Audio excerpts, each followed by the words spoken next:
Well, black people are Native Americans. We've had, a lot of proof that, some of us started here in this land. Everybody wasn't brought over from Africa. What are they doing here? They're Indians. This is one of my many unsuccessful experiments. You see, with Indians, there's absolutely nothing to be done. There's the same difference between a Negro and an Indian as there is between a dog and a coyote. You can put a dog on a leash, beat him, and he'll always be there to lick your feet. Take away a coyote's liberty, and you've cut off his air. An Indian will never be a slave. No one has ever been able to make them reproduce in captivity. They do not eat, they do not talk, they do not sleep, they do not make love. There are several things that are significant about it. Of course, one of them is the way that colonialism tries to develop all kinds of elaborate classification terms for different kinds of people, but that's another subject. The most significant thing here is to reveal the much greater amounts of Native American ancestry that are present within the African American population than most people realize, because they might have been misled by the use of terms like mulatto and also people of color.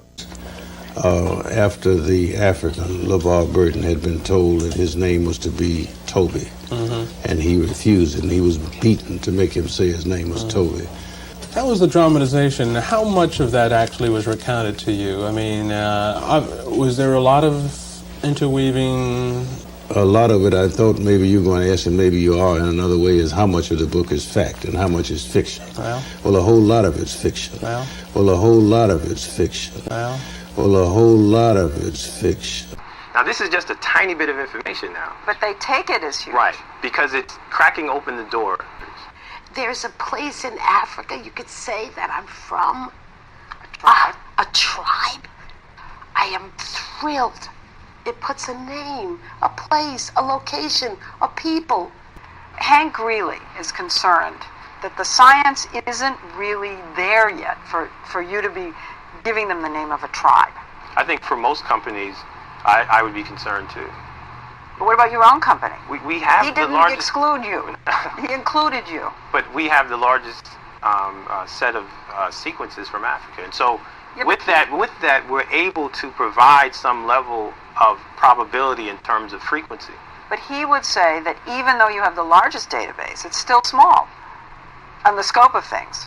As I said, I share those concerns. We don't oversell. I mean, we just say, look, we provide a service. If you're interested in exploring a tiny bit of your DNA and trace its ancestry, we can do that. When you say it's a tiny little amount, it's less than 0.1%. Less than 0.1%. Less than 0.1%. And that's pretty teeny. Yeah, but for people who know nothing about any of them, I think it's very important. You do not know a goddamn thing about Africa. I am from Detroit, Motown. So you can watch Tootsie your monkey ass back to Africa if you want to. Hey y'all, how y'all doing? Happy Friday, happy Educational Friday. Y'all like the video if you haven't already. Shout out to everybody in the building. I'm sorry I was running late. Work calls. Work ain't honest, but it pays the bills. Now, I'm so happy to see everybody in the building. Shout out to everybody. Like I said, if you're new to the channel, go ahead and subscribe. This is a Friday thing that we do over here. It's called Educational Friday, where we relearn some of the things that we learned, and then we also find out some new stuff on the way. I am not a teacher. I'm not an educator. I'm just here learning with y'all. We all learning together, okay? Let's make that clear. Very, very clear. Let's be really clear about that, okay? But now we're learning together, and I'm not going to lie. The stuff that you find or that I found and that we found together has been fascinating. It has been extremely fascinating because you start to realize that this government is telling all lies, okay? They're not telling you the truth about anything. They sprinkle in the truth within so much lies that you realize, oh, snap. These people are a different breed of people, okay? So now, today, this Friday, we're talking about the Freedmen, and also we're going to talk about the 5 civilized tribes. I have a couple documents that I want to share with you guys. We're going to get into a couple things, a couple acts that were passed, some amendments of what happened and how we were reclassified. Also, we're also going to talk about the 5 civilized tribes, and those are the $5 footlongs we see today. Okay. And we're going to go over that. Now, this is a very broad subject, so I won't be able to get everything in today, but we going to peel it back piece by piece. You know what I'm saying? And then we're going to go from there. Shout out to everybody in the building. Thank you, Rhiannon, for the Riri. Thank you. She said the Christmas decorations are beautiful. Thank you so much. Did y'all see the decorations?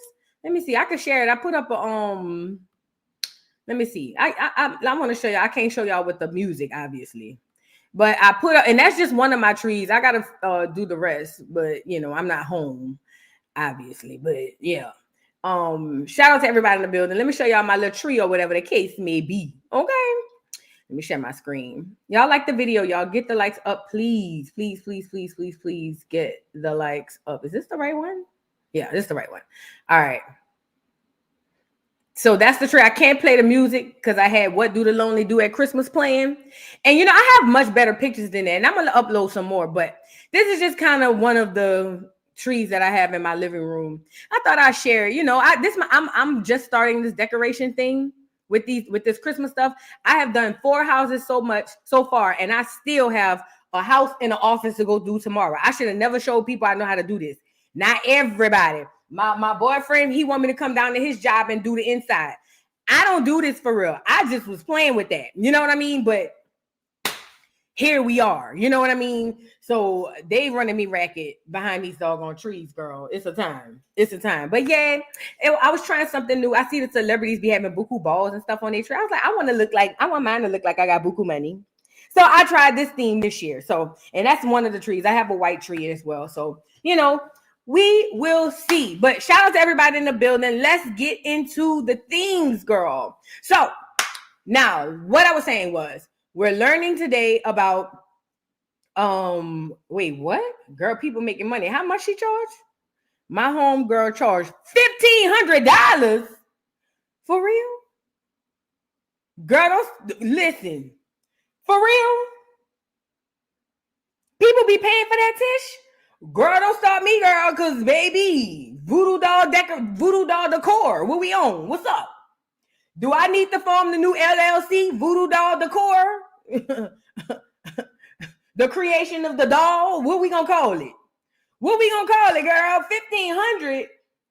Girl. And they buy all the materials, obviously. Girl, no ma'am. Portraits and all. I ain't even show y'all all my stuff. I'm gonna show y'all all my stuff. Girl, for real? Girl, let me go file for my new LLC, girl. What's up? Girl, what? Oh, $1,500. Shit. I need that little coin. You feel me? Shout out, yo. Thank you for putting that on my brain. Thank you. I'll see what I can do. But getting into the thing. Oh, a few announcements. Number 1, we are doing the giveaway all the way up to January 1st. Or the last Friday in December. Okay. The giveaway is we're gonna go through the lesson, and then at the end I'm gonna ask some questions, and whoever gets the answers to the questions will win the prize. It's a $50 up to $50 on Amazon. You create a cart, and basically you put your address in. I don't get to see it, but I just buy it and it goes straight to your house. Now, in order to do this, we're gonna have to go. You're gonna have to go through Miss Parker. Please make sure you go through her. And then also there's a time limit on these things. If you don't get if you don't contact Miss Parker by Sunday and have a cart ready by Sunday, you forfeit the gift. I ain't gonna be all week with all of this. Now, I be having things going on, and Miss Parker will walk you through everything that you need to know. And then also, this is another thing I want to see. So I just want to say this real quick. I'm broadcasting through StreamYard, right? So the way that you might see the comments on your side of the screen may be different, because depending on where you are in the stream, it may look like you came in first place, but it may not be. You know what I mean? So if you come encounter with that and I pull up something on my end of the stream, that's because that's how it came to me. Now, again, with streaming, the way it works is you might have a half a second delay, you know what I mean, or something. So it may look like your comment went first and it'll show that on your screen. But me streaming through StreamYard is giving me real time, boom, boom, boom. So if you be like, oh, I answered first and I go back and see and you did, then yes, I will take care of you. Trust me, with no problem. But sometimes it just don't be like that. Sometimes it really just comes through differently on my side of the screen. Okay, so y'all make sure y'all up to date on the portion of the screen, and you'll be fine. Okay.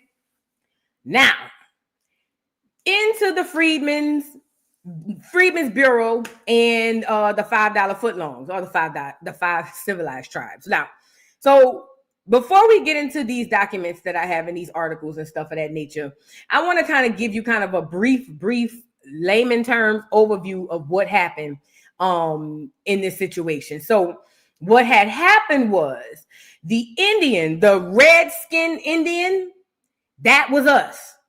Let me go get the crayon. We've talked about this we've talked about this before. And a lot of people, when they hear red-skinned Indian, they automatically assume that they're talking about the $5 footlongs. But I tell y'all all the time, when you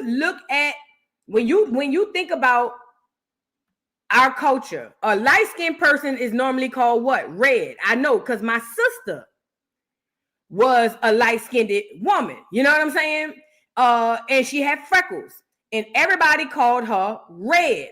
Look at Red Fox, Detroit Red, talking about Malcolm X. Those were the red people, right? So what happened was these people found the red-skinned Indians, right? And they went with that, and that's what they called the people that they found here. But I want us to be very, very clear on what the red Indian looked like. This right here is an old photo of a crayon. They took this color out, and this right here is Indian red. Do you see this? Okay. This is Indian red. Okay. So when people were talking about, oh, they were speaking of the red-skinned Indian, I can put my hand next to that crayon, and that is the exact same color. Does that make sense? Any one of y'all could hold up your hand, and you probably are close to or around this color. So please be mindful of that. I be hearing Tariq Nasheed when he be talking about, oh, they came here and they found the red-skinned Indian, and then we mixed with them. No, we were the red-skinned Indian.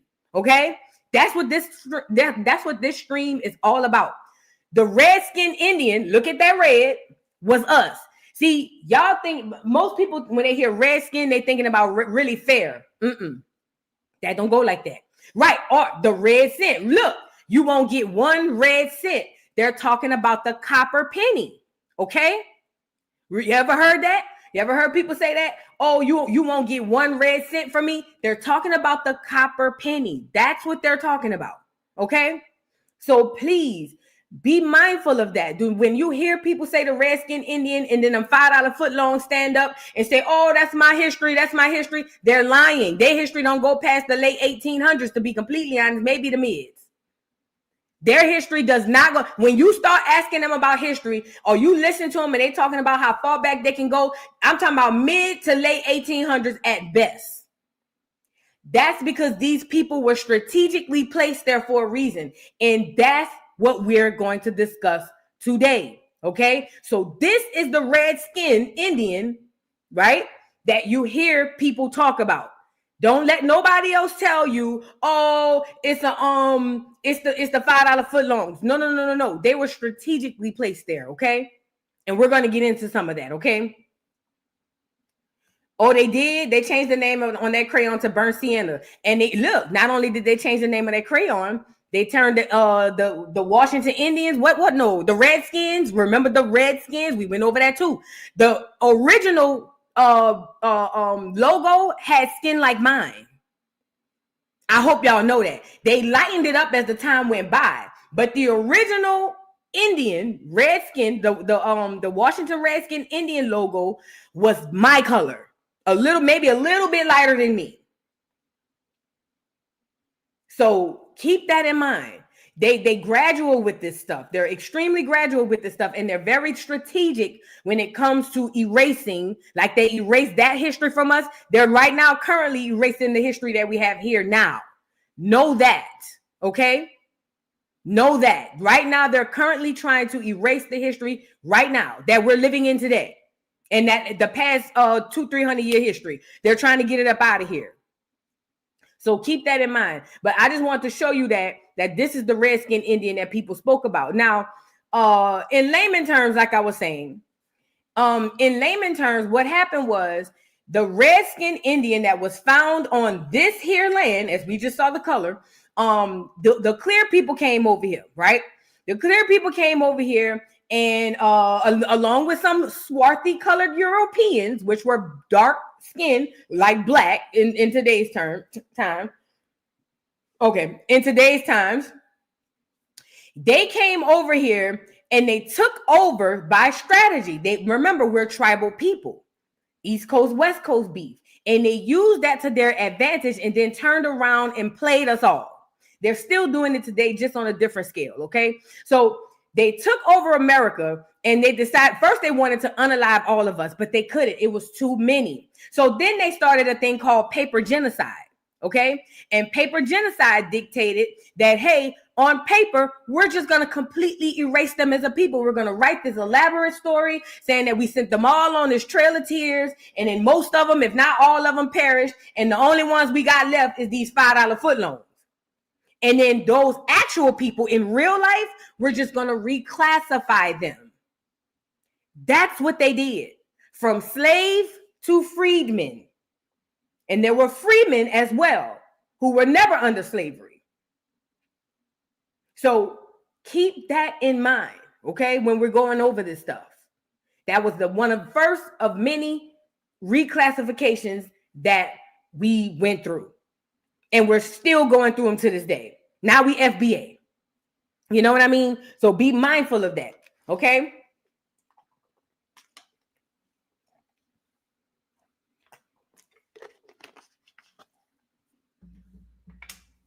I'm sorry. So there were a lot of key players that took place in this. And once they reclassified us, they took that small group of Mongolians and called those, and they called those the real Indians, right? Because remember, they said they unalived most of us and they only had a small fraction left. So they took the Mongolians, renamed them Native Americans, Native Americans, right? And then from there, they put clear men in charge of each of the 5 tribes. That's what they did. Okay. They made the Indians, the Native Americans, the $5 footlongs, and put clear men in charge of each of those tribes, and kicked the Redskin Indian out of the tribe if he was even associated, because there was such a thing as wild Indians as well, but kicked him out of the tribe and told him he had to reapply. But then they started making it where you couldn't get in. Some did get in, but for the most part, you couldn't get in. Now, they had the Dawes Rolls, the Dawes Commission, the Curtis Act. We have the 13th, 14th, 15th Amendment. We got all of this stuff happening simultaneously or within the same arena to create this whole paper genocide and reclassification, okay? So that's what we're doing now. Y'all get the likes up on the video. 214 people in the building and only 121 likes. Y'all get the likes up in the video. Oh, this is a good one too. Thank you, YouTube user. They were considered the 5 civilized tribe and they had to own slaves. See, when people, that's another thing we spoke about on this channel too. They'll always say, oh, you claiming to be an Indian, but the Indians own slaves. Those were the Native Americans, and the red-skinned, black-skinned people who did own slaves, most of them weren't really slaves. Most of them were their family, their wife, their children. Okay? So keep that in mind. Now, I want to get into a couple things right quick. Let me show you what these people looked like in those times. Now, here, let me share my screen. Here is an early pic of the Freedmen. As you can see, these two young men could be any of our third, fourth generation grandfathers or grandmothers. These are the Indians that they're literally reclassifying into freedmen, Negro. You know what I mean? Then here's another picture. This is all around the time they're going through this reclassification thing. Other Indians, real Indians, redskin Indians, who were kicked out of their tribes, they going in, they trying to get back into it. They doing the dolls rolls, they doing a whole bunch of stuff. This is a lot of the stuff that's going on. And here's another photo, just to kind of get you in mind with what was going on around that time. Now remember, they put us in these camps too, projects. Hello? They put us in these camps as well. The project. That's literally what they did. So when you see a lot of these pictures, you're going to see a lot of that, because during this time, the most important thing that was happening is the land grab. The government was taking the land from the Indian, the red Indian, and after he reclassified them, that not only did they take the land, they were setting aside land for the clear people to own. So some of them were able to get some land, but for the most part, they would set aside land for the clear people to come on down. Mind you, they're getting clear people to come on in. This is the late 1800s. They need these people to come on in. Hey, come on down. We're going to incentivize you to come down to the South. We got some land for you. Okay? Do I still have that on here? Hold on. I want to show y'all something. Let me see.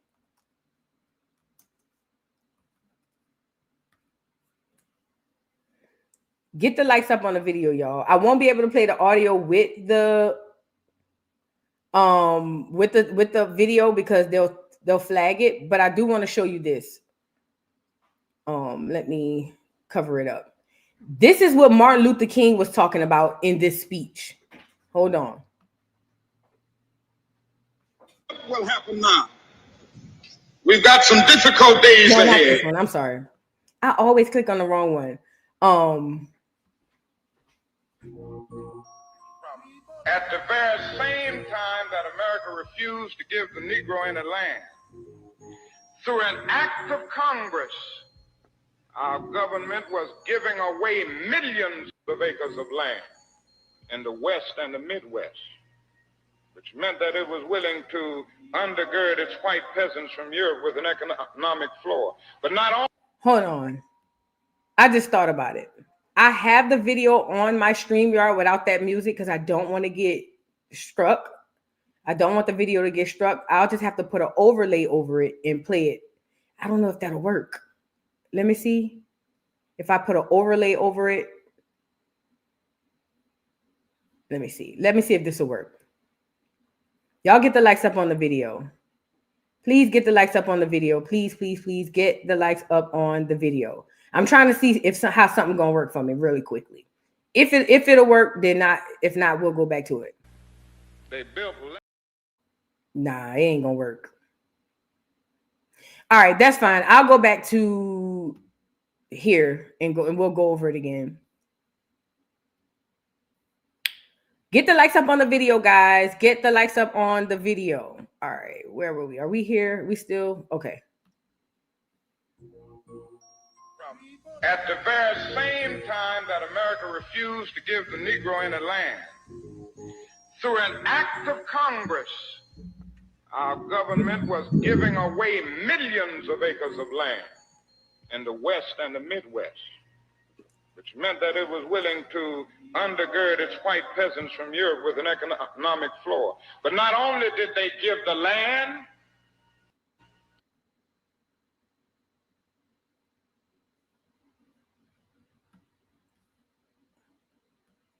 Why is it doing? What happened?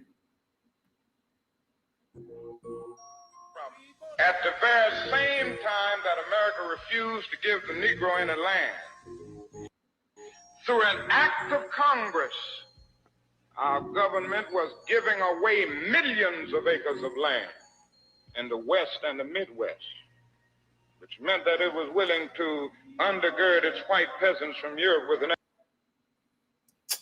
Girl, I can't get right to save my life.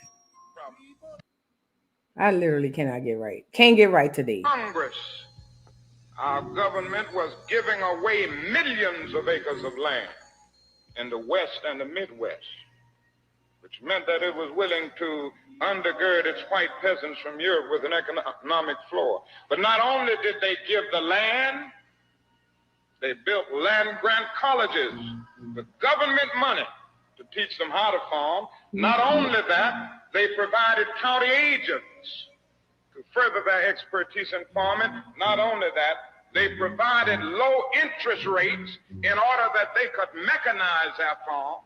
Not only that, today many of these people are receiving millions of dollars in federal subsidies not to farm, and they are the very people telling the black man that he ought to lift himself by his own bootstraps. And this is what we are faced with, and this is a reality. Now, when we come to Washington in this campaign, we are coming to get our check.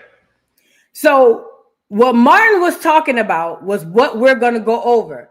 Once they took the land from our ancestors, they set aside land for these clear colonizers to come on in. And like he said, he was spilling all the tea. But see, by this time, the damage was done. He was in on the heist. He just didn't like his cut. Let's talk about it. Let's be completely honest about this. He was in on the heist. He just didn't like his cut. So I guess when he realized his life was on the way out the door, he said, I'm going out with a bang. That's the only thing I could think. And I'm just going to tell what it is. You know what I mean? That's what it's given to me, because he was in on it. He was in on it. So, but he was spitting the truth though. What he's saying was he started the Poor People's Campaign. And what he's saying is, listen, they took our land, then gave it to these clear people, gave them land grant colleges, right? To teach them how to farm, mechanizing their farm. So using mechanics like whatever, you know, mechanical stuff they would use to farm and all that stuff. They set them up for good. And not only that, like he said, they gave them those people are receiving millions in subsidies to this day. Matter of fact, do y'all recall the farmers that had I want to say they sued the government or something. Long story short, they got this big old lump sum for all the farmers. And they say most of the clear people got the money and it was hard for the black ones to get it. That's what he's talking about. This is what's happening, and this is what's been happening. And we're going to go into that. That's what we're going to go through today. Y'all get the likes up on the video because our ancestors were played. We were definitely played. Now, we're going to start with are y'all familiar with the movie The Wizard of Oz? Are y'all familiar with that movie? I'm pretty sure everybody in the chat knows the movie The Wizard of Oz. So the author of The Wizard of Oz is this man named L. Frank Baum. He is a colonizing clear, and he's the author of The Wizard of Oz. Like Andrew Jackson and a host of others, he could not stand, he hated Indians. He hated them. He wanted them all gone. And he wrote into an article how he really feels. And I wanted to share this with you because, remind you, this is all simultaneously happening around the same time. Okay? I love you too. All right. So look at what this article says. This is written by the Two-Way NPR. So basically, it says L. Frank Baum advocated extermination. Now, they're going to say Native Americans, but that's not who these people were. Finding out that childhood heroes have a feet of clay is nothing new. Sometimes it can be actually reassuring in an odd way. They do that to human. That they too are human. Feet of clay. Let's get into it. But then you stumble across something like this and you have to completely reevaluate everything you thought you knew about someone.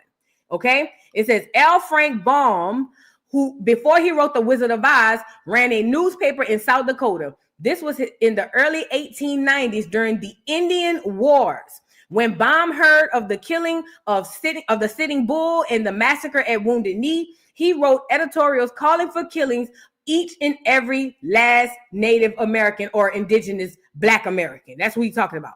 This is what he said in the article. This is from the Sitting Bull editorial. It says the proud spirit of the original owners of these vast prairie inherited. I'm sorry, in vast prairie. I'm sorry, let me start over. I got to slow down. The proud spirit of the original owners of these vast prairies, inherited through centuries of fierce and bloody wars for their possession, lingered last in the bosom of the Sitting Bull. With his fall, the nobility of the red skin is extinguished, and what few are left are a pack of whining curs who lick the hand that smites them. I'm talking about Black people. The whites, by law of conquest, by justice of civilization, are masters of the American continent, and the best safety for the frontier settlements will be secured by the total annihilation of the few remaining Indians. Why not annihilation? Their glory has fled, their spirit broken, their manhood effaced. Better that they die than live the miserable wretches that they are. So, in layman terms, what he's saying is, listen, we got to get rid of these people. First of all, we the ones who running this stuff. We're the masters of this land. Even though this is their land, that basically they tore down the shreds. We might as well just get rid of all the rest of them. And the ones that they do have, he said, were basically kissing ass. Okay? You have to understand, they play a lot of word tricks and word games. And this is the man who went on to write The Wizard of Oz, mind you. But they play a lot of word tricks and games because they're trying to trip you up. Them $5 foot loans came, that's a whole nother story where they came from. But those are not the people he's referring to. Those are not the people he's referring to. Okay? Now, I want to move to, let's start with this. Let's start with, where would I start? Let's start with the amendments, right? Let's get the amendments out of the way. So the 13th, 14th, and 15th amendments have very important information in there that talks about Black America, right? Now the 13th amendment was the abolition of slavery. This was in 1865. Remember, Civil War, all this stuff is happening. After the Civil War, there comes the 13th Amendment. It says in 1863, President Lincoln issued the Emancipation Proclamation declaring all persons held as slaves within any state or designated part of a state that the people whereof shall then be in rebellion against the United States shall be thenceforward and forever free. Nonetheless, the Emancipation Proclamation did not end slavery in the nation, since it only applies to areas of the Confederacy currently in a state of rebellion, and not even to loyal border states that remained in the Union. Lincoln recognized that the Emancipation Proclamation would have to be followed by a constitutional amendment in order to guarantee the abolishment of slavery. Right? So what we're learning here so far is, yes, he passed the 13th Amendment, but it didn't apply to everybody, okay? It only applied to the people in the Confederate States that were in rebellion, okay? That's big. We have to keep that in mind when we're going through this, because people, what they tell us in school is just like, oh yeah, they just wrote the Emancipation Proclamation and everybody went free. That's not true. As you can see, according to this, he had to follow that with an act to get this to go through for everybody, because it was not for everybody, okay? Now, mind you, most people in the South and elsewhere are against this. They don't want, because this is a money thing. This is all about money. He didn't free these slaves because he cared about them. He didn't free these slaves because he thought slavery was wrong. He freed the slaves because this was about money. I told y'all, the 40-hour work week, the job, the taxes, all of those things. Because the South was eating real good off that free labor, okay? All right. So the 13th Amendment was passed at the end of the Civil War, before the Southern states had been restored to the Union, and should have easily passed in Congress. However, though the Senate passed it in 1864, the House initially did not.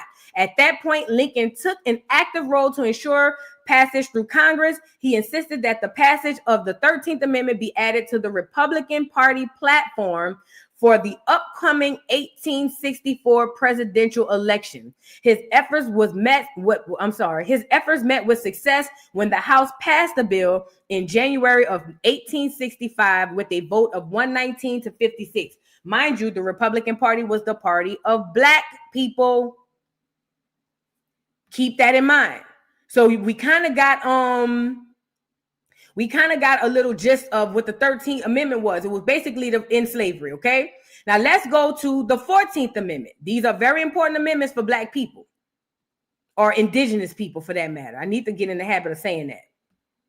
All right, the 14th Amendment, all persons born or naturalized in the United States and subject to the jurisdiction thereof are citizens of the United States, of the United States and of the state wherein they reside. No state shall make or enforce any law which shall abridge the privileges or immunity of citizens of the United States, nor shall any state deprive any person of life, liberty, or property without due process of law, nor deny to any person within its jurisdiction the equal protection of the laws. We were not covered under that because a lot of us were still marked as slaves, okay?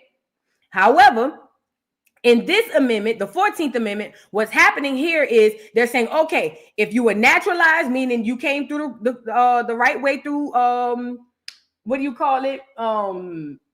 Immigration. If you immigrated legally, or if you were born on this land, you are an American citizen and a citizen of whatever state you are in, and subject to due process and blah, blah, blah, blah, blah. But we all know still in 2024, that don't go like that for us, okay? Now, the next one I want to share with you guys is the 15th Amendment. Now, in the 15th Amendment, and we got a video to go over too. Y'all get the lights up. In the 15th Amendment, we're talking about voting rights. Listen, voting was the worst thing we could have done as a whole.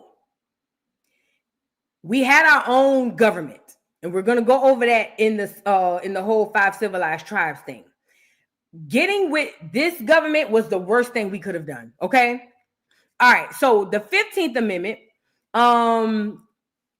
passed by Congress February 26, 1869, and ratified February 3rd, 1870. The 15th Amendment granted African American men the right to vote. So here we go, 1869, and then obviously ratified in 1870. Now black men can vote, okay? They need this demographic of voters because we were the majority. That's why to this day, they still pander to us. That's what we do. So getting into this 15th Amendment a little bit, we getting the right to vote. To former abolitionists and to the radical Republicans in Congress who fashioned Reconstruction after the Civil War, the 15th Amendment enacted in 1870 appeared to signify the fulfillment of all promises to African Americans. Set free by the 13th Amendment, with citizenship guaranteed by the 14th Amendment, black males were given the right to vote by the 15th Amendment. In retrospect, it can be seen that the 15th Amendment was in reality only another step in the struggle for equality that will continue for more than a century before African Americans could begin to participate fully in American public and civic life, okay? African Americans, exercised the right to vote and held office in many southern states throughout the 1880s. But in the early 1890s, steps were taken to ensure subsequent white supremacy. Literacy tests for the vote, grandfather clauses excluded from the franchise all whose ancestors had not voted in the 1860s, and other devices to disenfranchise African Americans were written into the laws of former Confederate states. So now what's happening here? So they give the black men the right to vote. And they say, all right, bet. Well, once they get the right to vote, it's a lot of them going into these seats of Congress and going into we are coming into all of this doggone political stuff. The clear people saw that and said, hell no, we can't let them do that. We need to get them up out of here. So that's when you started with white supremacy. We talked about this, was it last week or the week before? When we went over that video and they were talking about voting in the South and how the South was predominantly black. And remember, we were going over it about I forget the man name with the Louisiana Rebellion and all that stuff. This is what's happening around this time. This is why you can see a black person on the census, and you can see that he has slaves. He's a free man, freedman, but he is counted. But the people he can count under him, right? Now he's given the right to vote, but when he starts to get into these seats, then people didn't like that. They didn't like that. So this is where your white supremacy started enacting, and it enacting through people who look like us and half-breeds, okay? Let me say that again. It was some of us, people who look like us and half-breeds. That's who it was. Identity politics. That's how we got played back then. I don't want nobody to miss that. And that's how we continue to get played today. All right? That's literally what happened, and that's going to continue to happen until we get out of this BS with this identity politics. That is the worst thing that ever happened to Black America. No bull. That is the worst thing, that identity politics stuff. Hold on. My bad. So now I want to move on to a few acts, right? So now we got the 13th, 14th, and 15th Amendment. 13th Amendment was to end slavery. 14th Amendment was to make everybody citizens. 15th Amendment give you the right to vote, okay? Keep that in mind. Now, moving on. So there were a few acts that were happening around this time as well, right? So I'm pretty sure a lot of you guys are familiar with the Dawes Rolls, right? Let's get into the Dawes Act. So 1887, there was a thing called the Dawes Act. This is where the Dawes Rolls come from, right? Now, in this Dawes Act, this is where the paper genocide begins, okay? The Dawes Act is where the paper genocide begins. So this is what's happening with the Dawes Act of 1887. Approved on February 8, 1887, an act to provide for the allotment of lands in severalty to Indians on the various reservations known as the Dawes Act, emphasized severalty, the treatment of Native Americans, talking about us, as individuals rather than members of tribes. So now is where the mix up is starting to come in. So what they're doing is they're saying that we're going to take these black people who are identifying with these tribes, and you no longer have a tribe no more. You're not in a tribe. You're just a person.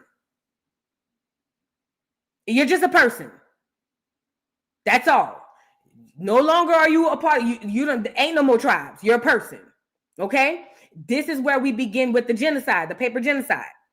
All right, federal Indian policy during the period of 1870 to 1900 marked a departure from early policies that were dominated by removal, treaties, reservations, and war. The new policy focused specifically on breaking up reservations and tribal lands by granting land allotments to individual Native Americans or Indians or indigenous people and encouraging them to take up agriculture. That was a trick too. So a lot of people probably say, well, I may as well just say I'm an individual so I can get the land, okay? Listen, it says it was reasoned that if a person adopted white clothing and ways and was responsible for their own farm, they would gradually drop their Indianness and be assimilated into white American culture. Then it would no longer be necessary for the government to oversee Indian welfare in the paternalistic ways it had previously done, including providing meager annuities with American Indian treaties as dependents. Okay, on February 8, 1887, Congress passed the Dawes Act, named for its author, Senator Henry Dawes of Massachusetts. This is a foreigner. Also known as the General Allotment Act, the law authorized the president to break up reservation land, which was held in common by the members of a tribe, into smaller allotments to be parceled out to individuals. Thus, Native Americans registered on tribal lands rolls were granted allotments of reservation on land. It says to each head of a family, 1/4 of a section, to each single person over 18 years of age, 1/8 of a section. To each orphan child under 18 years of age, 1/8 of a section, and to each other single persons under 18 years living now or who may be born prior to the date of the order of the president directing all allotments of the lands embraced in any reservation, 1/16 of a land. So now they breaking up the tribes and they giving out land. They saying, hey, you're no longer in your tribe. I know your tribe owned this whole plot of land. No, we're not doing that no more. What we're going to do is we're going to break up the tribe, no more tribes. And then we're going to give you land according to how we give them, 1/8, 1/16, however they're going to give them. But it's going to be given to the individual. This is very, very important because now the babies born into this stuff are not being born into tribes. So these babies are coming up under this new world or this new system or whatever. And this new system is completely erasing their tribal history. Now, obviously, there was folklore passed down from ancestors. That's how we know what we know today. But it wasn't as much because remember, it was also put that if they were caught teaching their history, a lot of Black people lost their lives. Okay, you couldn't just run around saying the truth. You lost your life. A lot of them were put in jail or lost their life. So a lot of people were very hush-hush on the history. This wasn't that long ago. I hope y'all know. This is the late 1800s. This wasn't that long ago. So reading a little bit more. Section 8 of the Act specified groups that were to be exempt from the law. It stated that the provisions of this act shall not extend to the territories occupied by the Cherokees, Creeks, Choctaws, Chickasaws, Seminoles, and Osages, Miamis, and Peorias, and Sacs and Foxes in the Indian Territory, nor to any reservations of the Seneca Nation of New York Indians in the state of New York, nor to the strip of territory in the state of Nebraska adjoining the Sioux Nation on the south. Now, these are the ones that are not governed by this new law, okay? Listen to the tribes: Cherokees, Creeks, Choctaws, Chickasaws, Seminoles, Osages, Miamis, Peorias, Sacs, Foxes in the Indian Territory, nor to any of the reservations of the Seneca Nation, New York Indians in the state of New York, nor to the strip of territory in the state of Nebraska adjoining the Sioux Nation on the south, okay? This is important. Sorry, y'all. Like the video, y'all. Subsequent events, however, extended the Act's provisions to these groups as well. In 1893, President Grover Cleveland appointed the Dawes Commission to negotiate with the Cherokees, the Creeks, the Choctaws, the Chickasaws, and the Seminoles, who were known as the 5 civilized tribes. Now, this is extremely important because this ain't us. This ain't us. Here's where your $5 footlongs come in and the clear people come in. We're going to get to it. As a result of these negotiations, several acts were passed that allotted a share of common property to members of the 5 civilized tribes in exchange for abolishing their tribal governments and recognizing state and federal laws. Now, why is this important? You have imposturing, because this is, listen, the government is very, very slick. Very slick. There's a reason why a lot of y'all got grandparents, great-grandparents, and it's all in your family. Oh, yeah, my grandma was Choctaw, Chickasaw. And you looking at the Choctaws and Chickasaw, and they don't look like your grandmas and your great-grandmas, okay? Let me tell you why this is important. Because on paper and in history, it's going to look like they were negotiating with the real Indians, but they were not. They were negotiating with the chiefs of those tribes who were clear men in the $5 footlongs. But to be completely honest, the $5 footlongs didn't have much to say on this. But in the name of us. Now, mind you, we something else now. They done took our tribe, tore our tribe down, and told us, hey, if you want some land, you got to be an individual. So a lot of us went to get our land and we became individuals.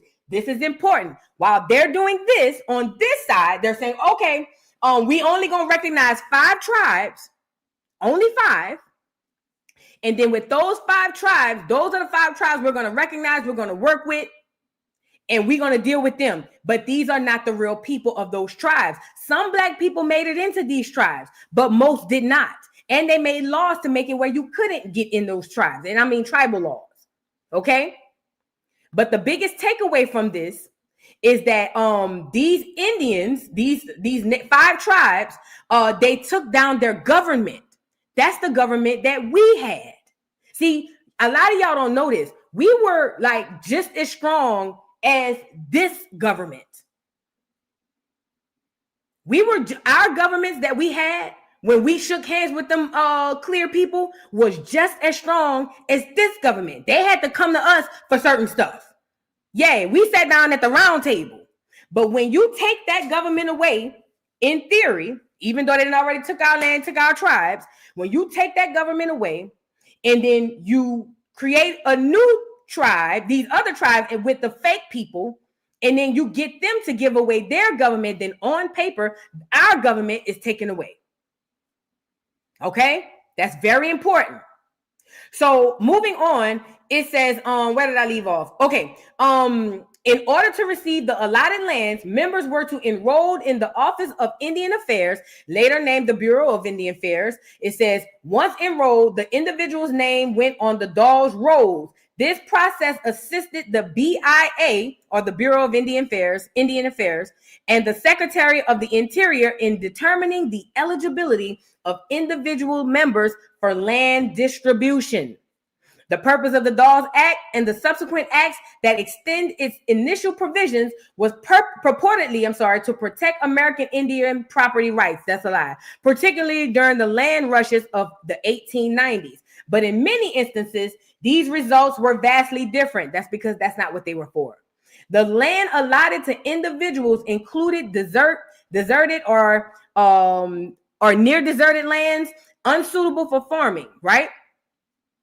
In addition, the techniques of self-sufficient farming were much different from their tribal way of life.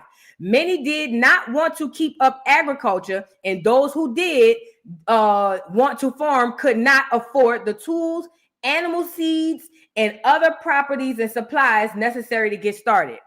There were also problems with inheritances. Often young children inherited allotments that they could not farm because they had been sent away to boarding schools. Multiple heirs also caused a problem. When several people inherited an allotment, the size of the holdings became too small for an effective farming. Tribes were also often underpaid for their land allotments, and when individuals did not accept the government's requirements, their allotments were sold to non-native individuals, causing American Indian communities to lose vast acreages of their tribal lands. Now, what is happening here?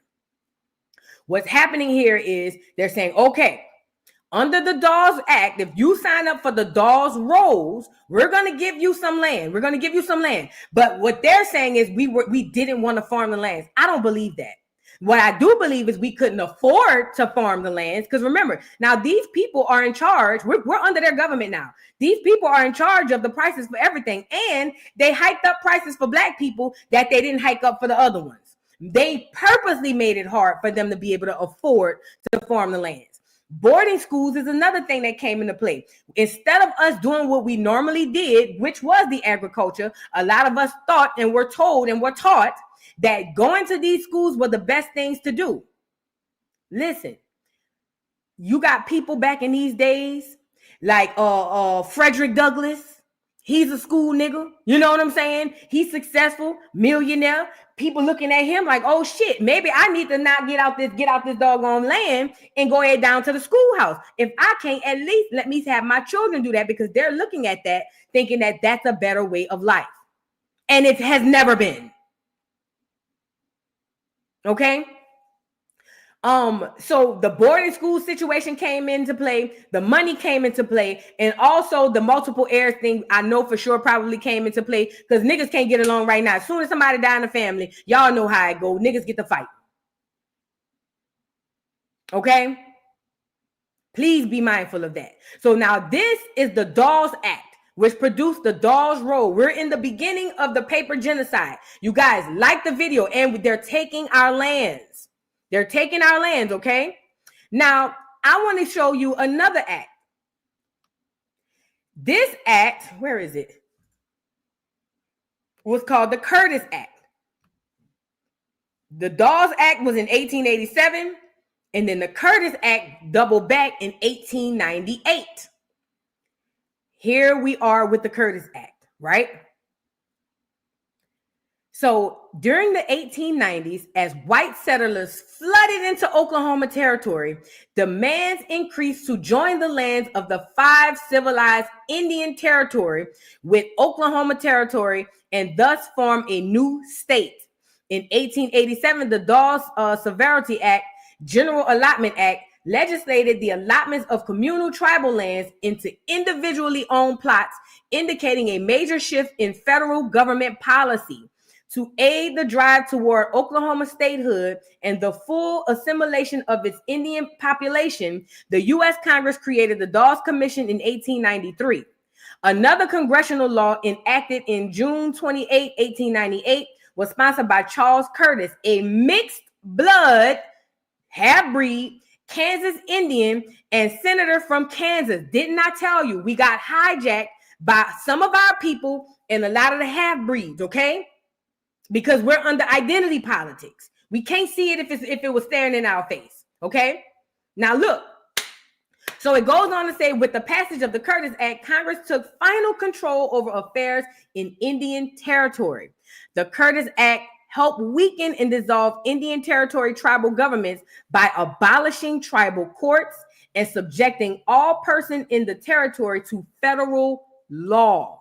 This means that there could be no enforcement of tribal laws and that any tribal legislation passed after 1898 had to be approved by the President of the United States. Towns could be surveyed and incorporated under the act, and residents were permitted to vote. See what we exchanged for the vote? Remember John Lewis? Remember what he said? Do I still have that video up with John Lewis? Damn. Remember John Lewis said he went to his mama and talking about he gonna go help Dr. King with the right to vote. And what did Dr. King tell him? He said, hey, if you do this, your family could lose their land. This is why I'm telling y'all, Mike was in on a heist. He just didn't like his cut. He told John Lewis as an 18-year-old boy, I want you to come over here and help us. But if you do, we are fighting for the right to vote, and you can lose, your parents can lose their land. That was the trade-off for the right to vote in them people janky, messed up system. That was the price we paid. And his mama and daddy looked him in the face and said, don't go messing with them people. If you go over there with them people, we're going to lose our land. According to the Curtis Act, that's exactly what it was. Okay, we'll give you the right to vote, but then we're going to take your land. You see how history repeats itself? There's nothing new under the sun. Everything you did has already been done. And then they indoctrinated us and tricked us into believing that voting is the best thing and the most important thing for Black America. And we have no idea. We have no earthly idea what we're doing and how it's affecting us. That's why a lot of us are probably still in these projects. Okay? Now, reading on a little bit more. This meant, okay, we already read that. The establishment of public schools was also sanctioned. Okay?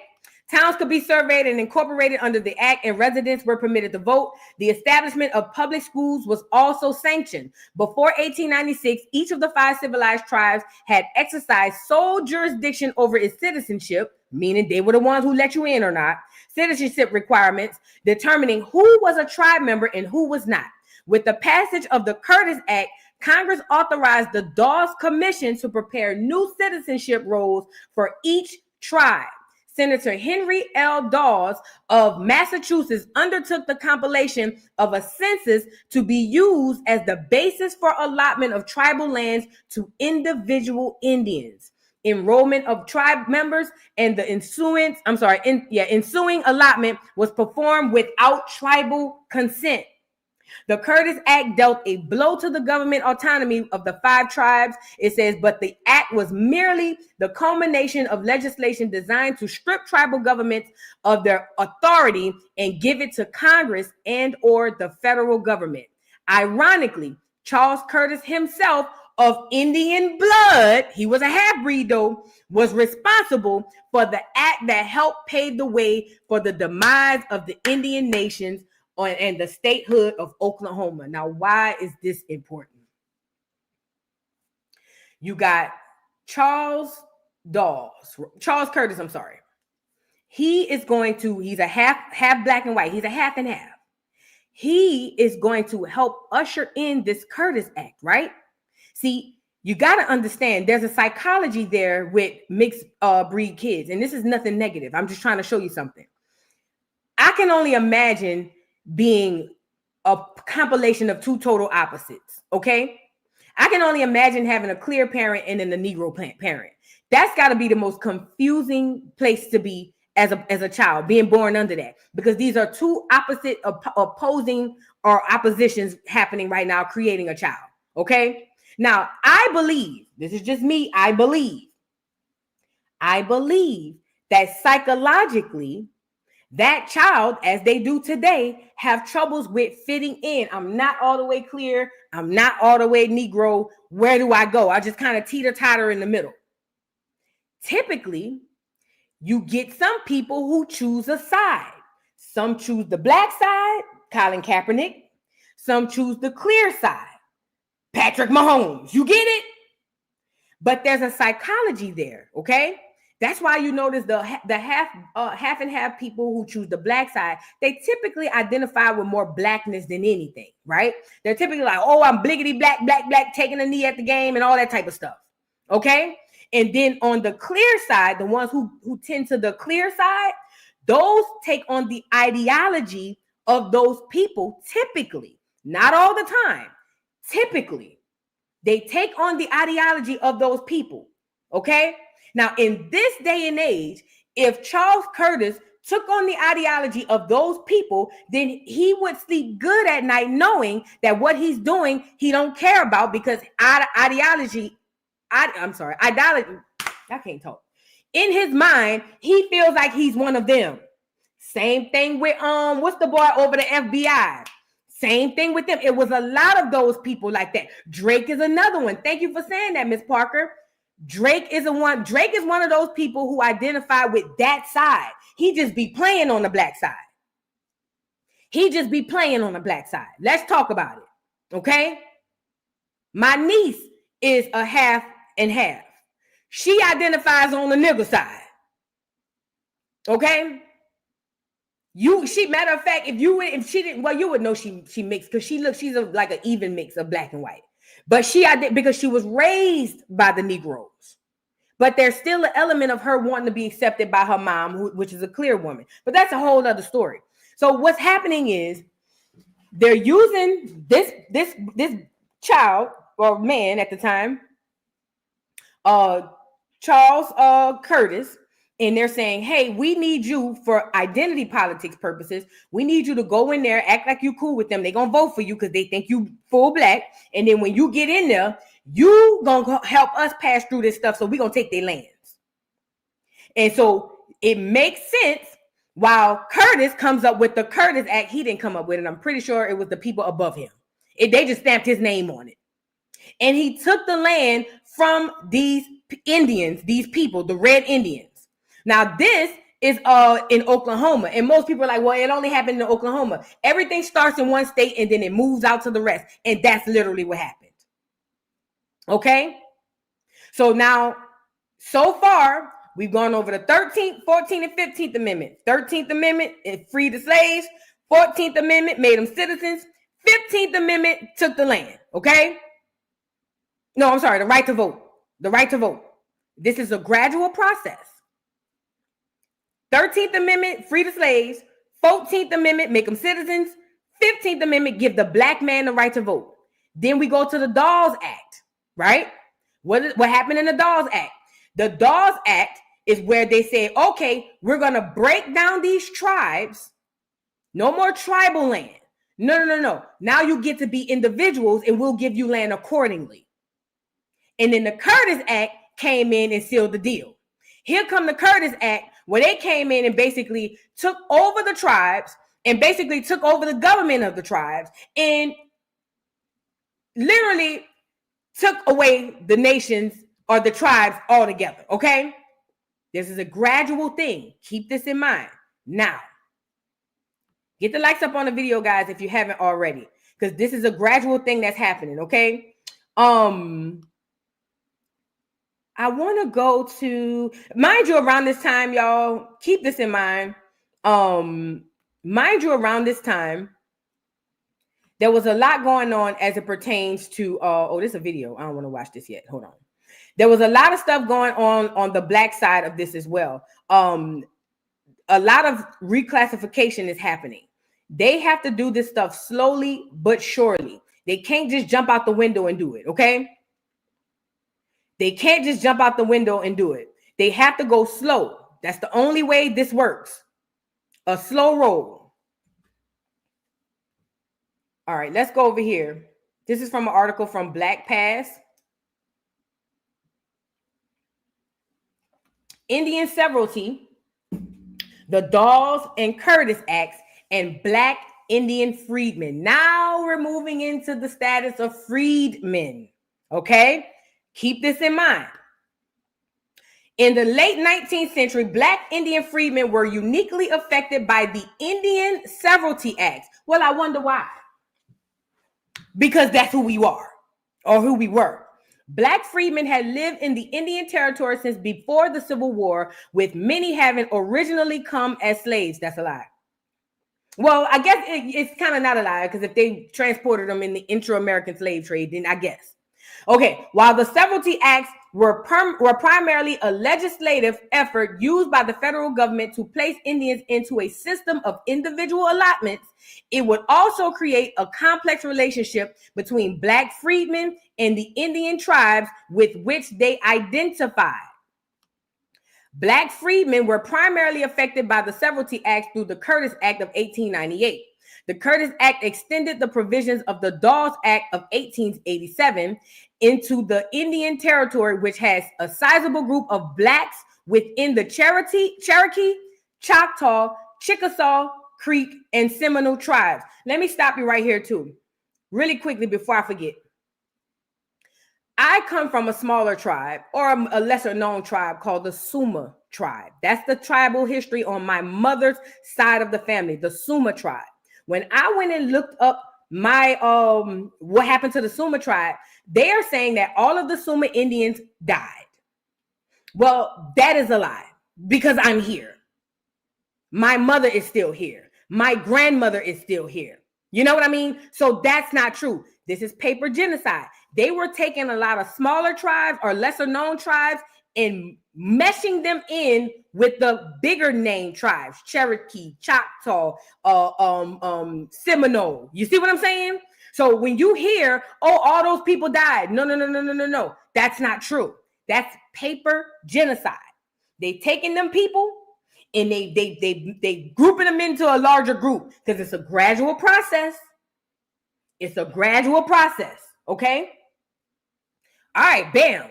Boom, boom. So I just wanted to add that in. So if you do your genealogy and you find a tribe that you never heard of, and you go look for the people and they say, oh, all these people died, that's a lie. On paper they died, but they didn't die in real life. All right. Many of these freedmen had even created their own communities within the various tribes.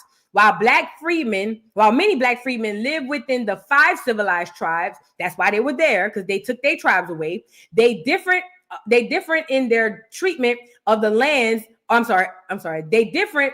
Did they mean differ? They differed in their treatment at the hands of Native Americans. These are the $5 footlongs. The Chickasaw and Choctaw Indians were harsh to Blacks living in the respective tribes, with instances of racially motivated murders taking place well after the Civil War.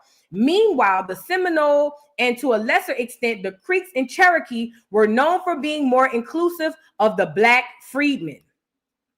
Well documented in the 1890s was the emergence of grafters who used illegal business practices to take lands from both Indians and black.